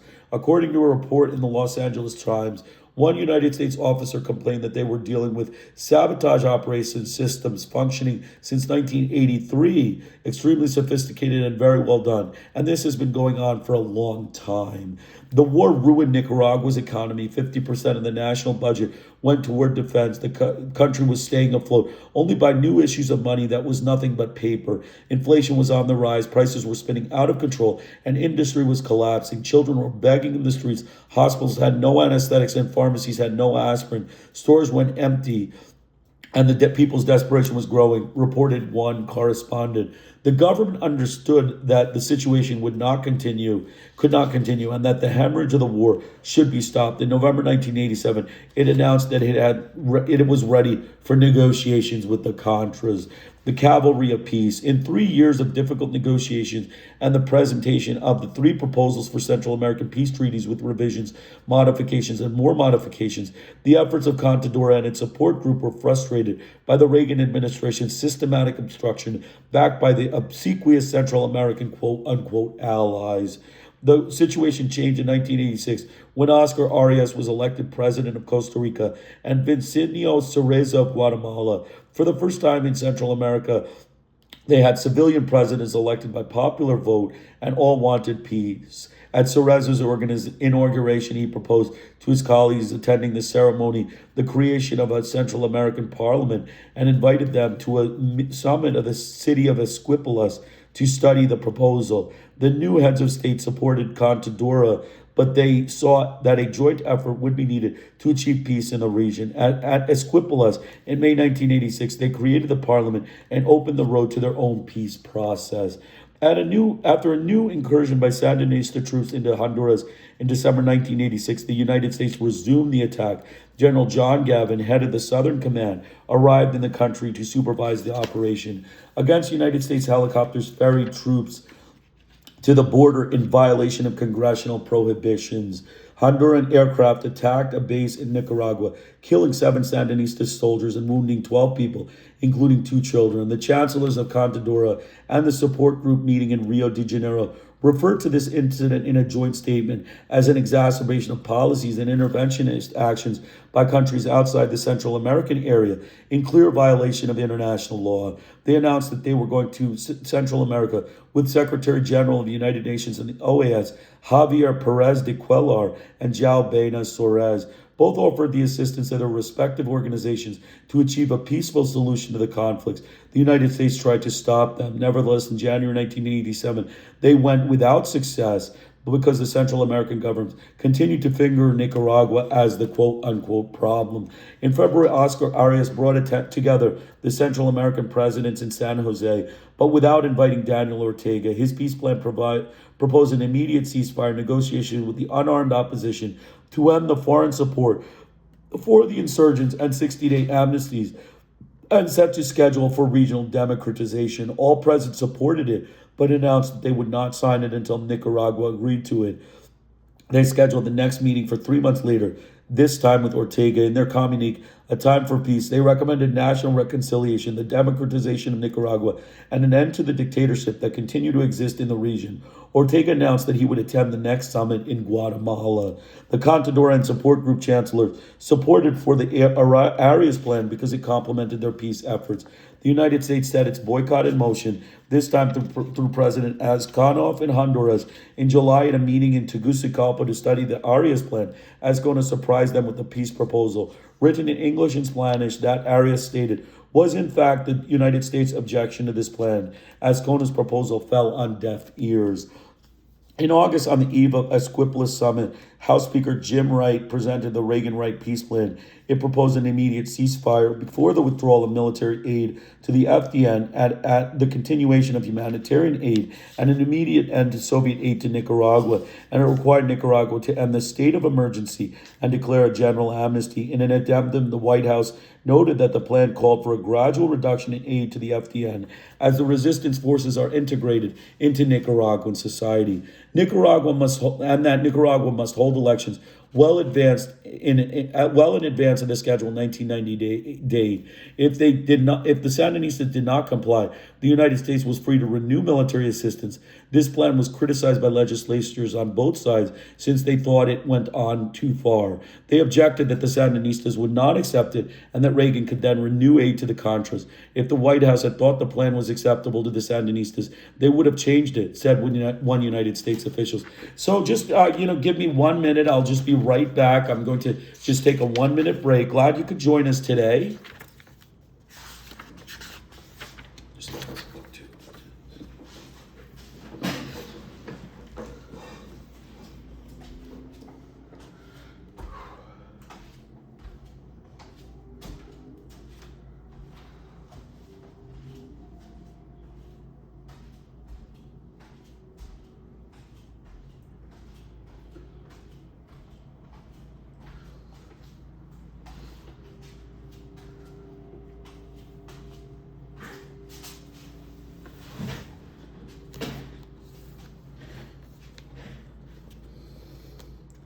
So continuing on,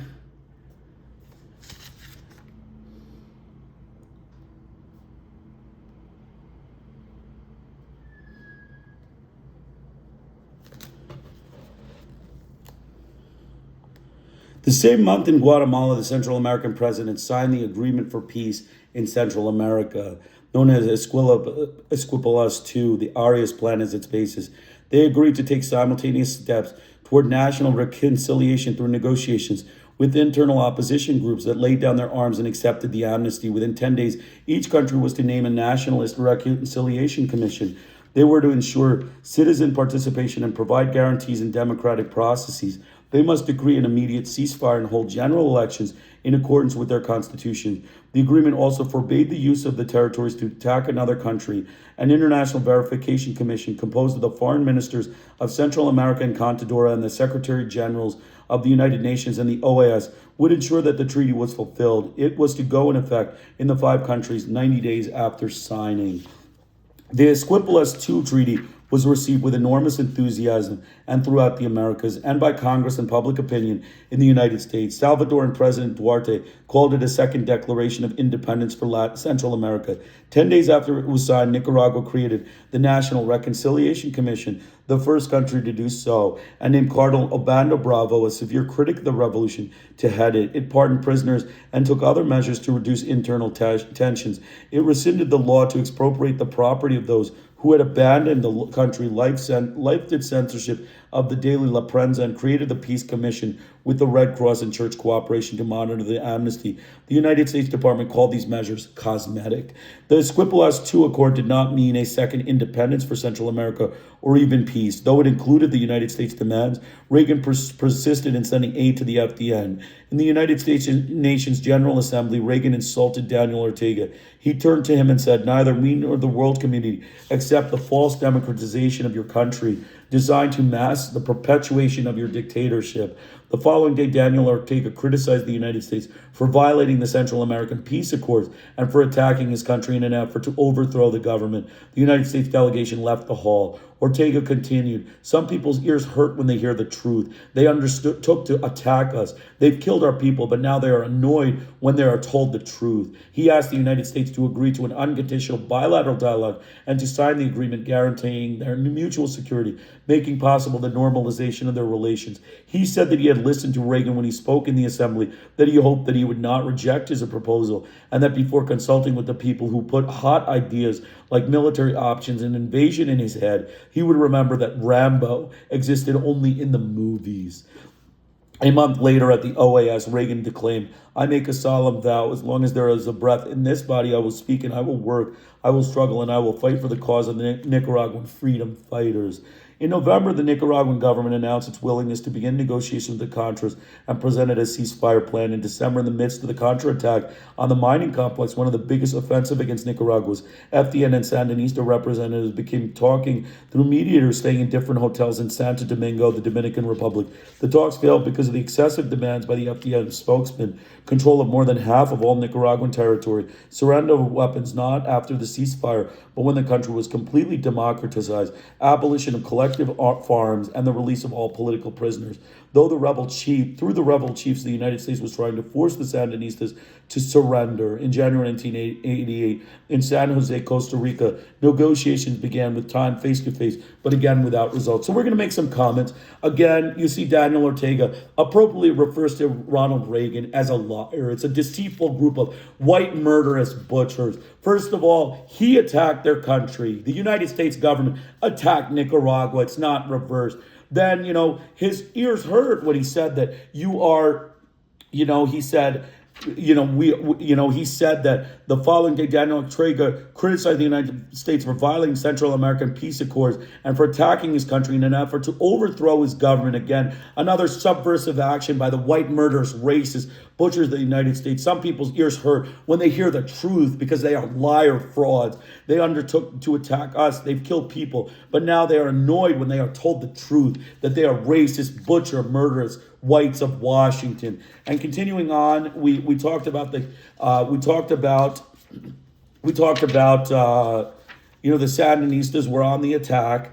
The Reagan was basically, using the Contras, the circus owner. The circus owner was considered Ronald Reagan was the circus owner. The circus owner, Ronald Reagan, did all sorts of nonsense in Nicaragua. He did all sorts of, basically, use the, Contras to do, local, murders, local, criminal actions, local racist butchery by the U.S. government, gun violent, machine gun government of vicious, murderous white butchers of the United States. The Contadora group presented the Contadora peace proposal, which Nicaragua agreed to. It said Nicaragua announced that it would sign the pact without modifications. The United States and Central America began to express objections. So anytime there is a peace agreement and somebody decides, let's get peace, then the racist, murderous butchers of the U.S. government refuse to accept the proposal. There are war people. There are people that are interested in racist oppression, racist murder, and racist subjugation.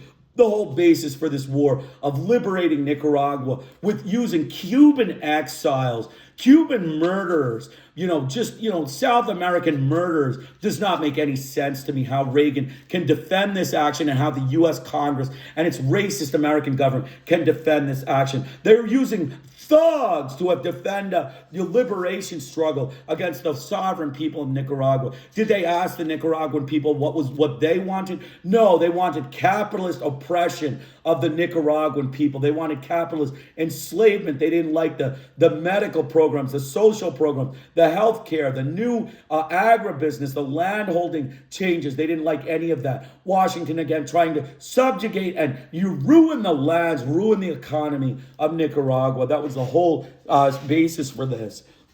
Then the Sandinistas went on the attack. We saw the Sandinistas went on the attack.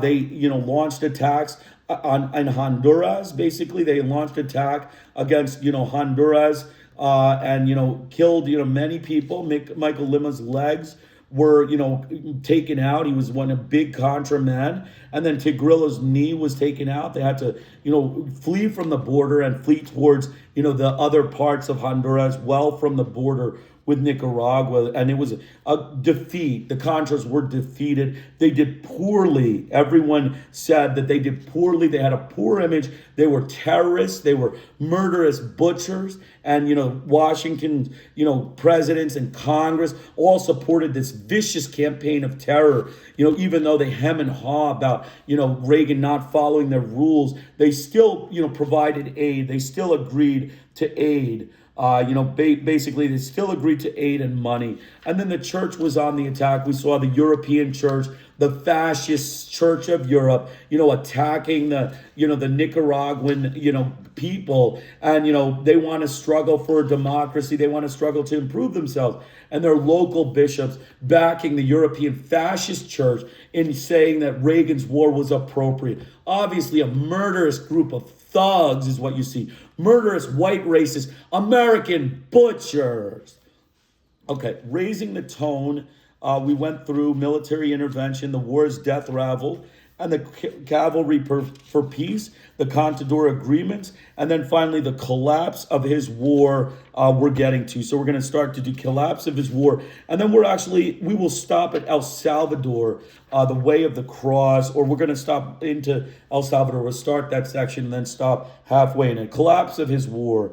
In February 1988, deeply involved in the Iran-Contra scandal, Reagan asked Congress for another $36 million in military aid for the FDN, and the House again denied it. The margin was narrow, 219 to 11, but wide enough to bury the request once and for all. The failure was the final blow to Reagan's war against Nicaragua and to the morale of the Contras. The Sandinistas seized this moment of the enemy's demoralization and weakness and sent 6 battalions of 4,500 men against the San Andre base that month. Bermudez sent 1,500 men to defend it and flew into Tegucigalpa. It was a duel to the death with scores of casualties on both sides. The Contras abandoned the base. The CIA and United States officials, terrified and frenetic, begged Washington for reinforcements. Some 3,200 soldiers arrived at the Palmarola base. The military deployment provoked protest demonstrations in several United States cities in which hundreds of the protesters were arrested. There was the mass retreat of fighters returning to their bases at Honduras. Hundreds of civilians, new recruits, went with them. Bermudez had given the order to return to Honduras. He meant to unite the rebel forces, force the United States to renew military aid, and continue the war. 4 days after the rout at San Andres, Calera, Alfredo Cesar, and Aristides Sanchez, the Contra political leadership, agreed to renew peace negotiations. They met at Zapoa, a small Nicaraguan town near the Costa Rican border. The discussion between enemies attracted hundreds of journalists and foreign activists. Though the Nicaraguan people wanted peace, many were against negotiating agreements with representatives of the old Somoza Guard. When Calera and the other FDN delegates arrived from Costa Rica, they were met with shouts, and there was an exchange of insults. The negotiations concluded at midnight of the third day, and the negotiators prepared to sign the accord that decreed a total suspension of hostilities for 60 days, during which time they were to arrive at an agreement to end the war. The Sandinista government, exhausted by this war, made great concessions. It agreed to grant a general amnesty to those indicted for violating the national security laws and former Somoza guards for crimes committed before July 19, 1979, the date of the Sandinista triumph. It also agreed to release political prisoners in stages and guarantee that exiles could return and participate in political, economic, and social life under the same conditions as well as everyone else under the laws of the Republic. The Contras agreed to settle the zones to be determined by special commission. There was no language to the surrender of the weapons. The verification commission, led by Cardinal Obando y Bravo in Buenos Aires, was to verify that everyone complied with the accord. Calero, Cesar Sanchez, and other FDN leaders struck up the national anthem by the side of Daniel Ortega. Sergio Ramirez and other Sandinista leaders in an emotional seminary in Buenos Aires. He read the text of the agreement. The Zapoa Accords were the first step in the difficult process of national reconciliation and the beginning of the end of 8 years of fratricidal war that caused more than 30,000 deaths and ruined the country. But peace was impossible as long as Reagan occupied the White House. His boycott was underway before the Zapoa Accords were signed. Bermudez tried to sabotage them with tirades against Calero over Costa Rican radio stations. He questioned Calero's authority as a negotiator and announced that his men would never lay down their arms until the final victory. He became enraged when the agreement was signed. In Miami, Nicaraguan and Cuban exiles, the Cuban exiles were the main lobbyists for the Contras, orchestrated a bitter campaign against the Zapoa Accords. They accused Calero and other negotiators on Latin American radio and television stations of having sold out the rebels. In their turn, 12 of the 32 rebel commanders and more than 100 Contras accused Bermudez of servility toward the groups and of corruption and inefficiency. In April 1988, Calero and Cesar went to Managua to continue the negotiations. The Sandinistas raised the question of disarming the Contras implicit in the Zapoa Accords. Calero and Cesar refused. They also demanded the new constitution, an end to military recruitment, and the release of all political prisoners. 3 months after the signing of the Zapoa Accords, the talks broke off. The Esquipulas II Accords fared no better. A year after they were signed, Reagan and his allies from the Tegucigalpa group brought the agreement to the brink of collapse. With his country occupied, Azcona could not fulfill the promise to make the United States withdraw its troops and advisors from Honduras, suspend its aid to the Contras, and move them out of his country. After an anti-Sandinista demonstration in July 1988, the government arrested 38 of its leaders, closed the daily La Prensa and the Catholic radio station for distorting the facts, and confiscated the largest private sugar refinery. A few days later, Chancellor D'Escoto expelled the United States ambassador Richard Melton and 7 embassy officers for meddling in Nicaragua's internal affairs. He held them responsible for the disturbances. This is a tough mood, said Melton. It is nothing compared to the systematic policy of murder and terror that Mr. Reagan's government has carried out against Nicaragua, responded D'Escoto. Washington expelled Nicaragua's ambassador, Carlos Tunnerman. Toward the end of the Reagan administration, Congress occasionally approved humanitarian aid items for FDN. Thus, the stubborn old leaders could fulfill his solemn promise to aid the freedom fighters, quote unquote, if not to his last breath, at least to the end of his term. So El Salvador's Way of the Cross, we're going to just read 1 or 2 pages and then we're going to stop. When Reagan arrived in the White House, in January 1981, El Salvador was at war. 9 days earlier, in the midst of an unprecedented state of terror and under the Army's total offensive, the FMLN guerrilla movement, unified front of the five main armed groups, launched what it called its final offensive. The goal was to overthrow the civilian military junta presided over by Jose Napoleon Duarte, and to present an accomplished and irreversible fact to the new United States president, who touted his rabid anti-communism and aggressive rhetoric against the Soviet Union, Cuba, and Nicaragua throughout the world.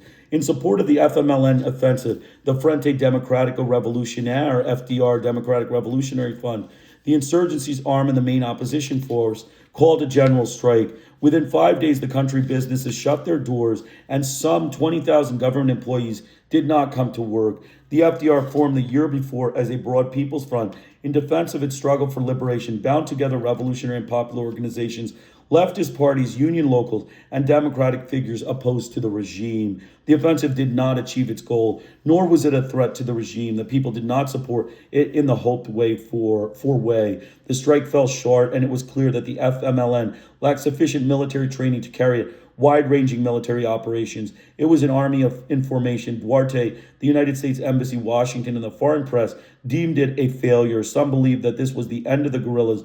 Reagan scoffed at the, quote, solitary guerrillas, and Ambassador Robert White commented, "They gave a war, but nobody came." In fact, the guerrillas did not show up in the capital. Later, they recognized that this was one of their most crucial mistakes. But the offensive was not a complete failure ripe for ridicule by its quote-unquote enemies. The FMLN took several cities, carried out massive attacks against the garrisons in most cities and towns, succeeded in forcing the army to withdraw from large rural areas, attacked Air Force installations, and installed and destroyed important parts of its equipment. In Santa Ana, the second largest city in the country, the garrison revolted, its commander was executed, and a company went over the rebels after first blowing up the munitions dump. But their most important achievement was the coordination of their actions in almost two-thirds of the country. After the final offensive, United States military aid began to pour into El Salvador.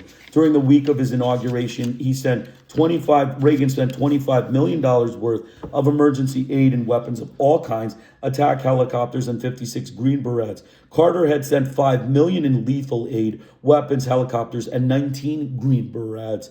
The Salvadoran insurgency saw a radical change in the situation as a result of United States intervention. The government and the ultra-right saw it coming too. With Reagan, "We will eliminate the wicked and the subversive from Central America," read the message left by a death squad on a mutilated corpse abandoned on a San Salvador street the day after his election. The United States began to take over the Civil War and to turn it into an East-West conflict. Alexander Haig announced that the solutions would be drastic and military, and that the United States would demonstrate its determination to fight communist subversion in El Salvador, which was supported by the Soviet Union, Cuba, and Nicaragua. He believed that the victory would be easy and quick. In February, with great fanfare, the State Department presented to the Latin American and Caribbean ambassadors a white paper on communist interference in El Salvador. Allegedly based on 19 documents seized from the Communist Party and the guerrillas, the State Department insisted that they contained indisputable evidence that the political direction, organization, and provisioning of the Salvadoran insurgency was coordinated and strongly influenced by Cuba, with the active support of the Soviet Union, East Germany, Vietnam, and other communist states. It also stated that the Soviet Union was sending tons of arms to El Salvador by way of Cuba and Nicaragua. It claimed that the Salvadoran insurrection had progressively changed into a classic case of indirect armed aggression by the communist powers by way of Cuba. The implicit message was to uphold the United States' right to act in legitimate defense, since its security and that of Latin America were threatened. The claims and conclusions of the white paper, unsupported by concrete evidence, led Robert Kaiser of the Washington Post and Jonathan Whitney of Wall Street Journal to study the documents. In June, the Post concluded that the papers did not support the State Department's denunciations. The journal reported that the only Soviet aid to the rebels it could find was a plane ticket from Moscow to Vietnam for a Salvadoran guerrilla. John Glassman, the author of the white paper, admitted in an interview with the Post that parts of the document were misleading, others excessively embellished, or contained quote-unquote errors, and that some of its conclusions were based on suppositions.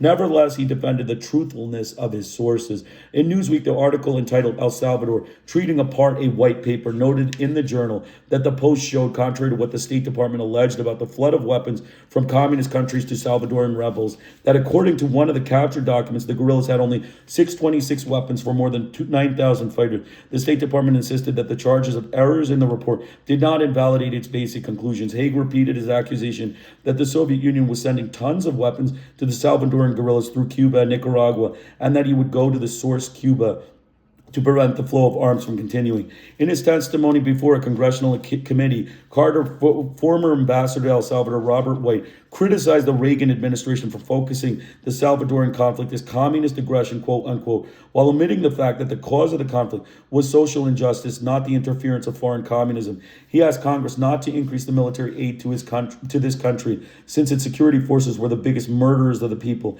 He challenged Congress not to approve it. Did they want to be associated with these mass murders? Question mark. Reagan kept on sending arms and advisors and announced that he would increase military aid. New York Times Central America correspondent James Lemoyne reported on the causes of the insurgency. El Salvador was at war, he wrote, because it was one of the sickest societies in Latin America. Its archaic structure was dominated by an urban elite and a military caste that essentially rule but do not effectively govern, and that the campesino majority and the inhabitants of the slums, illiterate, ill, and frustrated, were violently repressed. He noted that the country had no just legal system and that the rebels had ample cause to lead a revolution. United Nations Ambassador Jean Kirkpatrick held a contrary view. The violence, she said, was not caused by social injustice, which has existed for decades, but the people were used to it, but the introduction of arms from the outside. Reagan's militaristic policies alarmed the Archbishop of San Salvador, Arturo Rivera y Damas. He went to Washington to lobby for a negotiated solution to the Salvadoran conflict, but all his pleading fell on deaf ears. Upon his return, he noted Reagan's policies were a serious danger for his country and for the region. In December, during his homily at a mass and in the cathedral, he intensely regretted foreign intervention in the internal affairs of his country.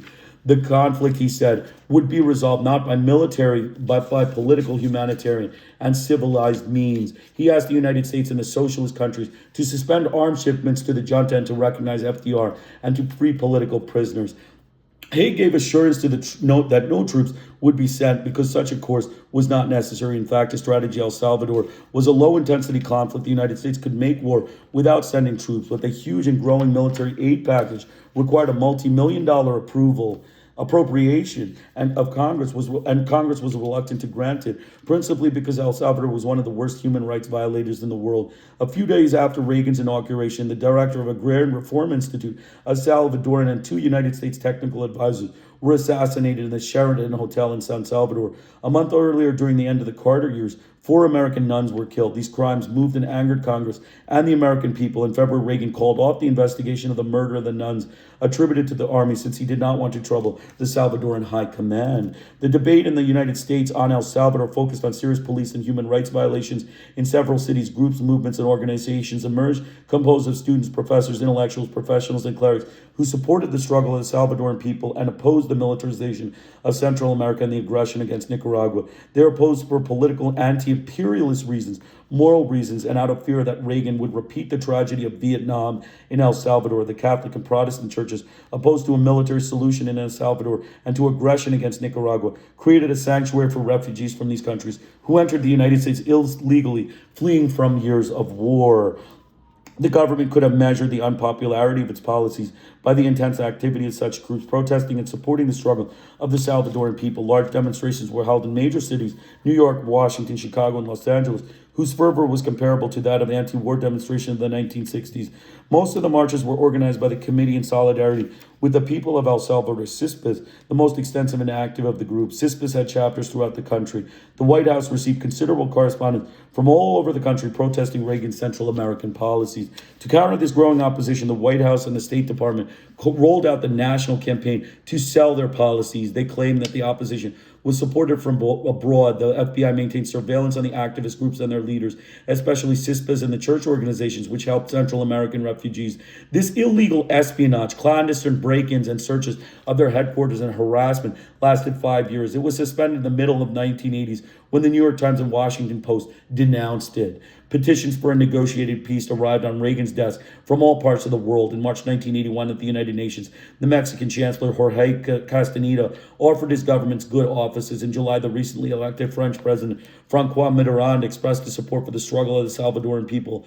Pope John Paul II, supported by the 5 Salvadoran bishops, urged negotiation between the government and the guerrillas. Public opinion and media throughout the Americas and Europe criticized the militaristic United States policies in Central America. And in a communique, the Socialist International expressed its deep preoccupation quote unquote, with Washington's conversion of the Salvadoran people's liberation struggle into an East-West conflict. In March 1981, Prime Minister Pierre Trudeau of Canada invited Reagan for an official visit. He was met by noisy demonstration and signs protesting his intervention in El Salvador. Haig was barraged by catcalls at the universities where he went to explain the government's policies.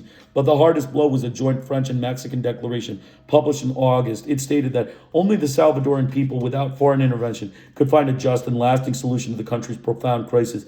It also recognized an alliance between the FMLN and the FDR as a representative political force and the right to participate in peace negotiations. The statement legitimized the insurgency as a belligerent party. In a swift and effective diplomatic move, Washington succeeded in persuading 10 Latin American governments, including ones who supported it and a negotiated solution, to condemn the French-Mexican declaration, calling it interventionist. And at the OAS General Assembly in Castries, St. Lucia, in December 1981, Haig managed a formal condemnation and the adoption of a resolution proposed by the Salvadoran Chancellor, supporting the Salvadoran elections and suggesting that the governments accept Duarte's invitation and send observers.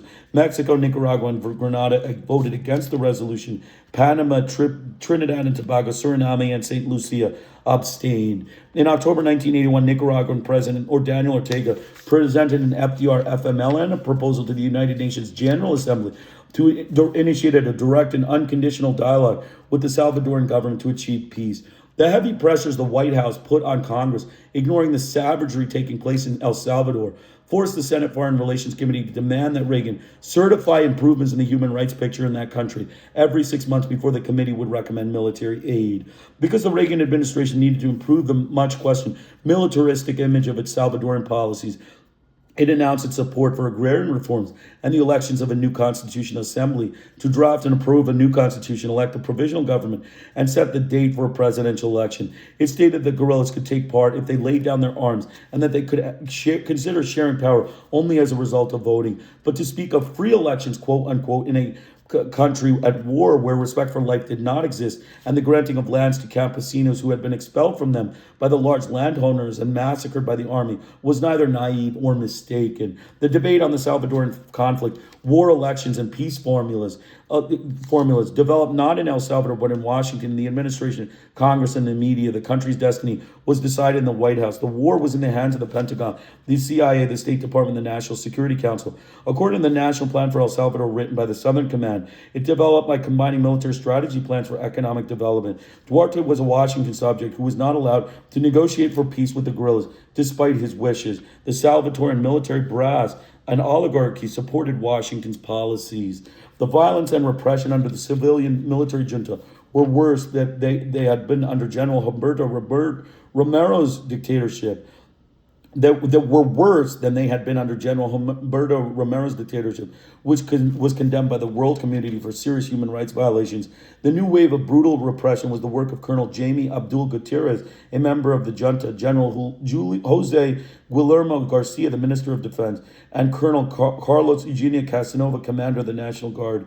The military officers went against what was agreed upon with the civilian members of the junta. The dictatorship caused a slew of civilian resignations for the government. During its third restructuring in March 1980, under pressure from Carter, Duarte was named a member of the junta and later president of the fourth junta. The violence continued in the midst of endemic impunity for its perpetrators.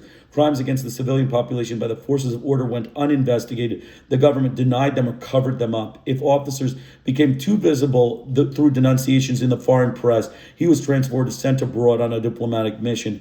In testimony before the United States House of Representatives Foreign Relations Committee in March, the principal advisor of the Agrarian Reform Institute, Leon Gomez, who abandoned the country after the assassination of his colleagues at the Sheraton Hotel, severely criticized Washington's support for the junta. He stated the army was a fundamental problem in El Salvador, since it controlled the security forces and death squads. He noted that massacres traumatized the people. One is very cautious about rising up against the government when one sees bodies of people sawed in half, bodies placed alive in battery acid, or bodies with every bone broken. The Salvadoran reality was one of horror. United States journalist who arrived in the country in mid-1981 stated that when he went out in the morning to cover his first story, he saw the corpses of the people who had been assassinated the night before strewn on the streets of San Salvador. He noted that they were the poor leftist servants of the church, intellectuals, or people who had the misfortune of having been caught out in the streets after curfew. He saw with them their thumbs wrenched off, chests caved in, faces mutilated, and throats so deeply cut that when the bodies were moved, the heads hung by no more than a few strands of muscle. Anyone can kill, he wrote, but truly this is the work of monsters. I forced myself to look at and listen and smell every atrocity. Several of the horrendous massacres of campesinos covered up by the government came to light later through denunciations in the foreign press. The massacres on the Honduran border became known as Operation Sandwich because both the armed forces collaborated. In one such operation in March 1981, thousands of refugees were mowed down trying to cross the Lempa River into Honduras. The army bombed them from helicopters while soldiers gunned them down with machine guns and mortars. In April, there was another known as the Massacre of Monte Carmelo, a suburb of San Salvador. Uniformed personnel murdered 20 people, mostly workers and students, whom they dragged out of their homes by force. In October, there was another massacre in an army security operation at Lempa River. 147 campesinos were assassinated. One of the worst reported and denounced by United States journalists occurred in December 1981 in El Mozote and in 9 neighboring communities. In a region close to the Honduran border, eyewitnesses reported that this was a deliberate and systematic massacre of their own town by several army battalions. Some 600 to 100 campesinos, men, women, and children, around 300 were slain. The government and the army denied that it ever happened, and it was also denied by the United States Embassy, the State Department, the Undersecretary of State, Thomas Enders, before a congressional commission, which subpoenaed them to explain what had happened.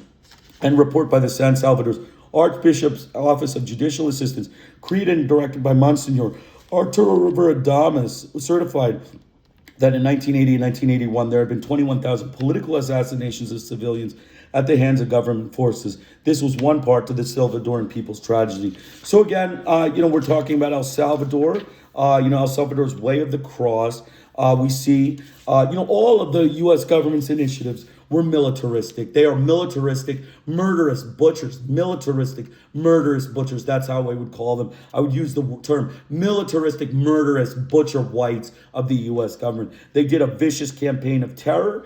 All of the, different countries condemned their invasion, including France and, Mexico, both France and Mexico. Although some countries like Pierre Trudeau of Canada invited Reagan to the Canadian embassy, to the Canadian presidency, and had nice discussions. Although his people were protesting the intervention in El Salvador. The same thing was true. Diplomatic move. Unfortunately, the diplomatic move by the U.S. government was to basically persuade 20 Latin American governments to condemn the French-Mexican Declaration, which stated that, the U.S. government was in the wrong. The Mexican Chancellor, basically the East-West liberation.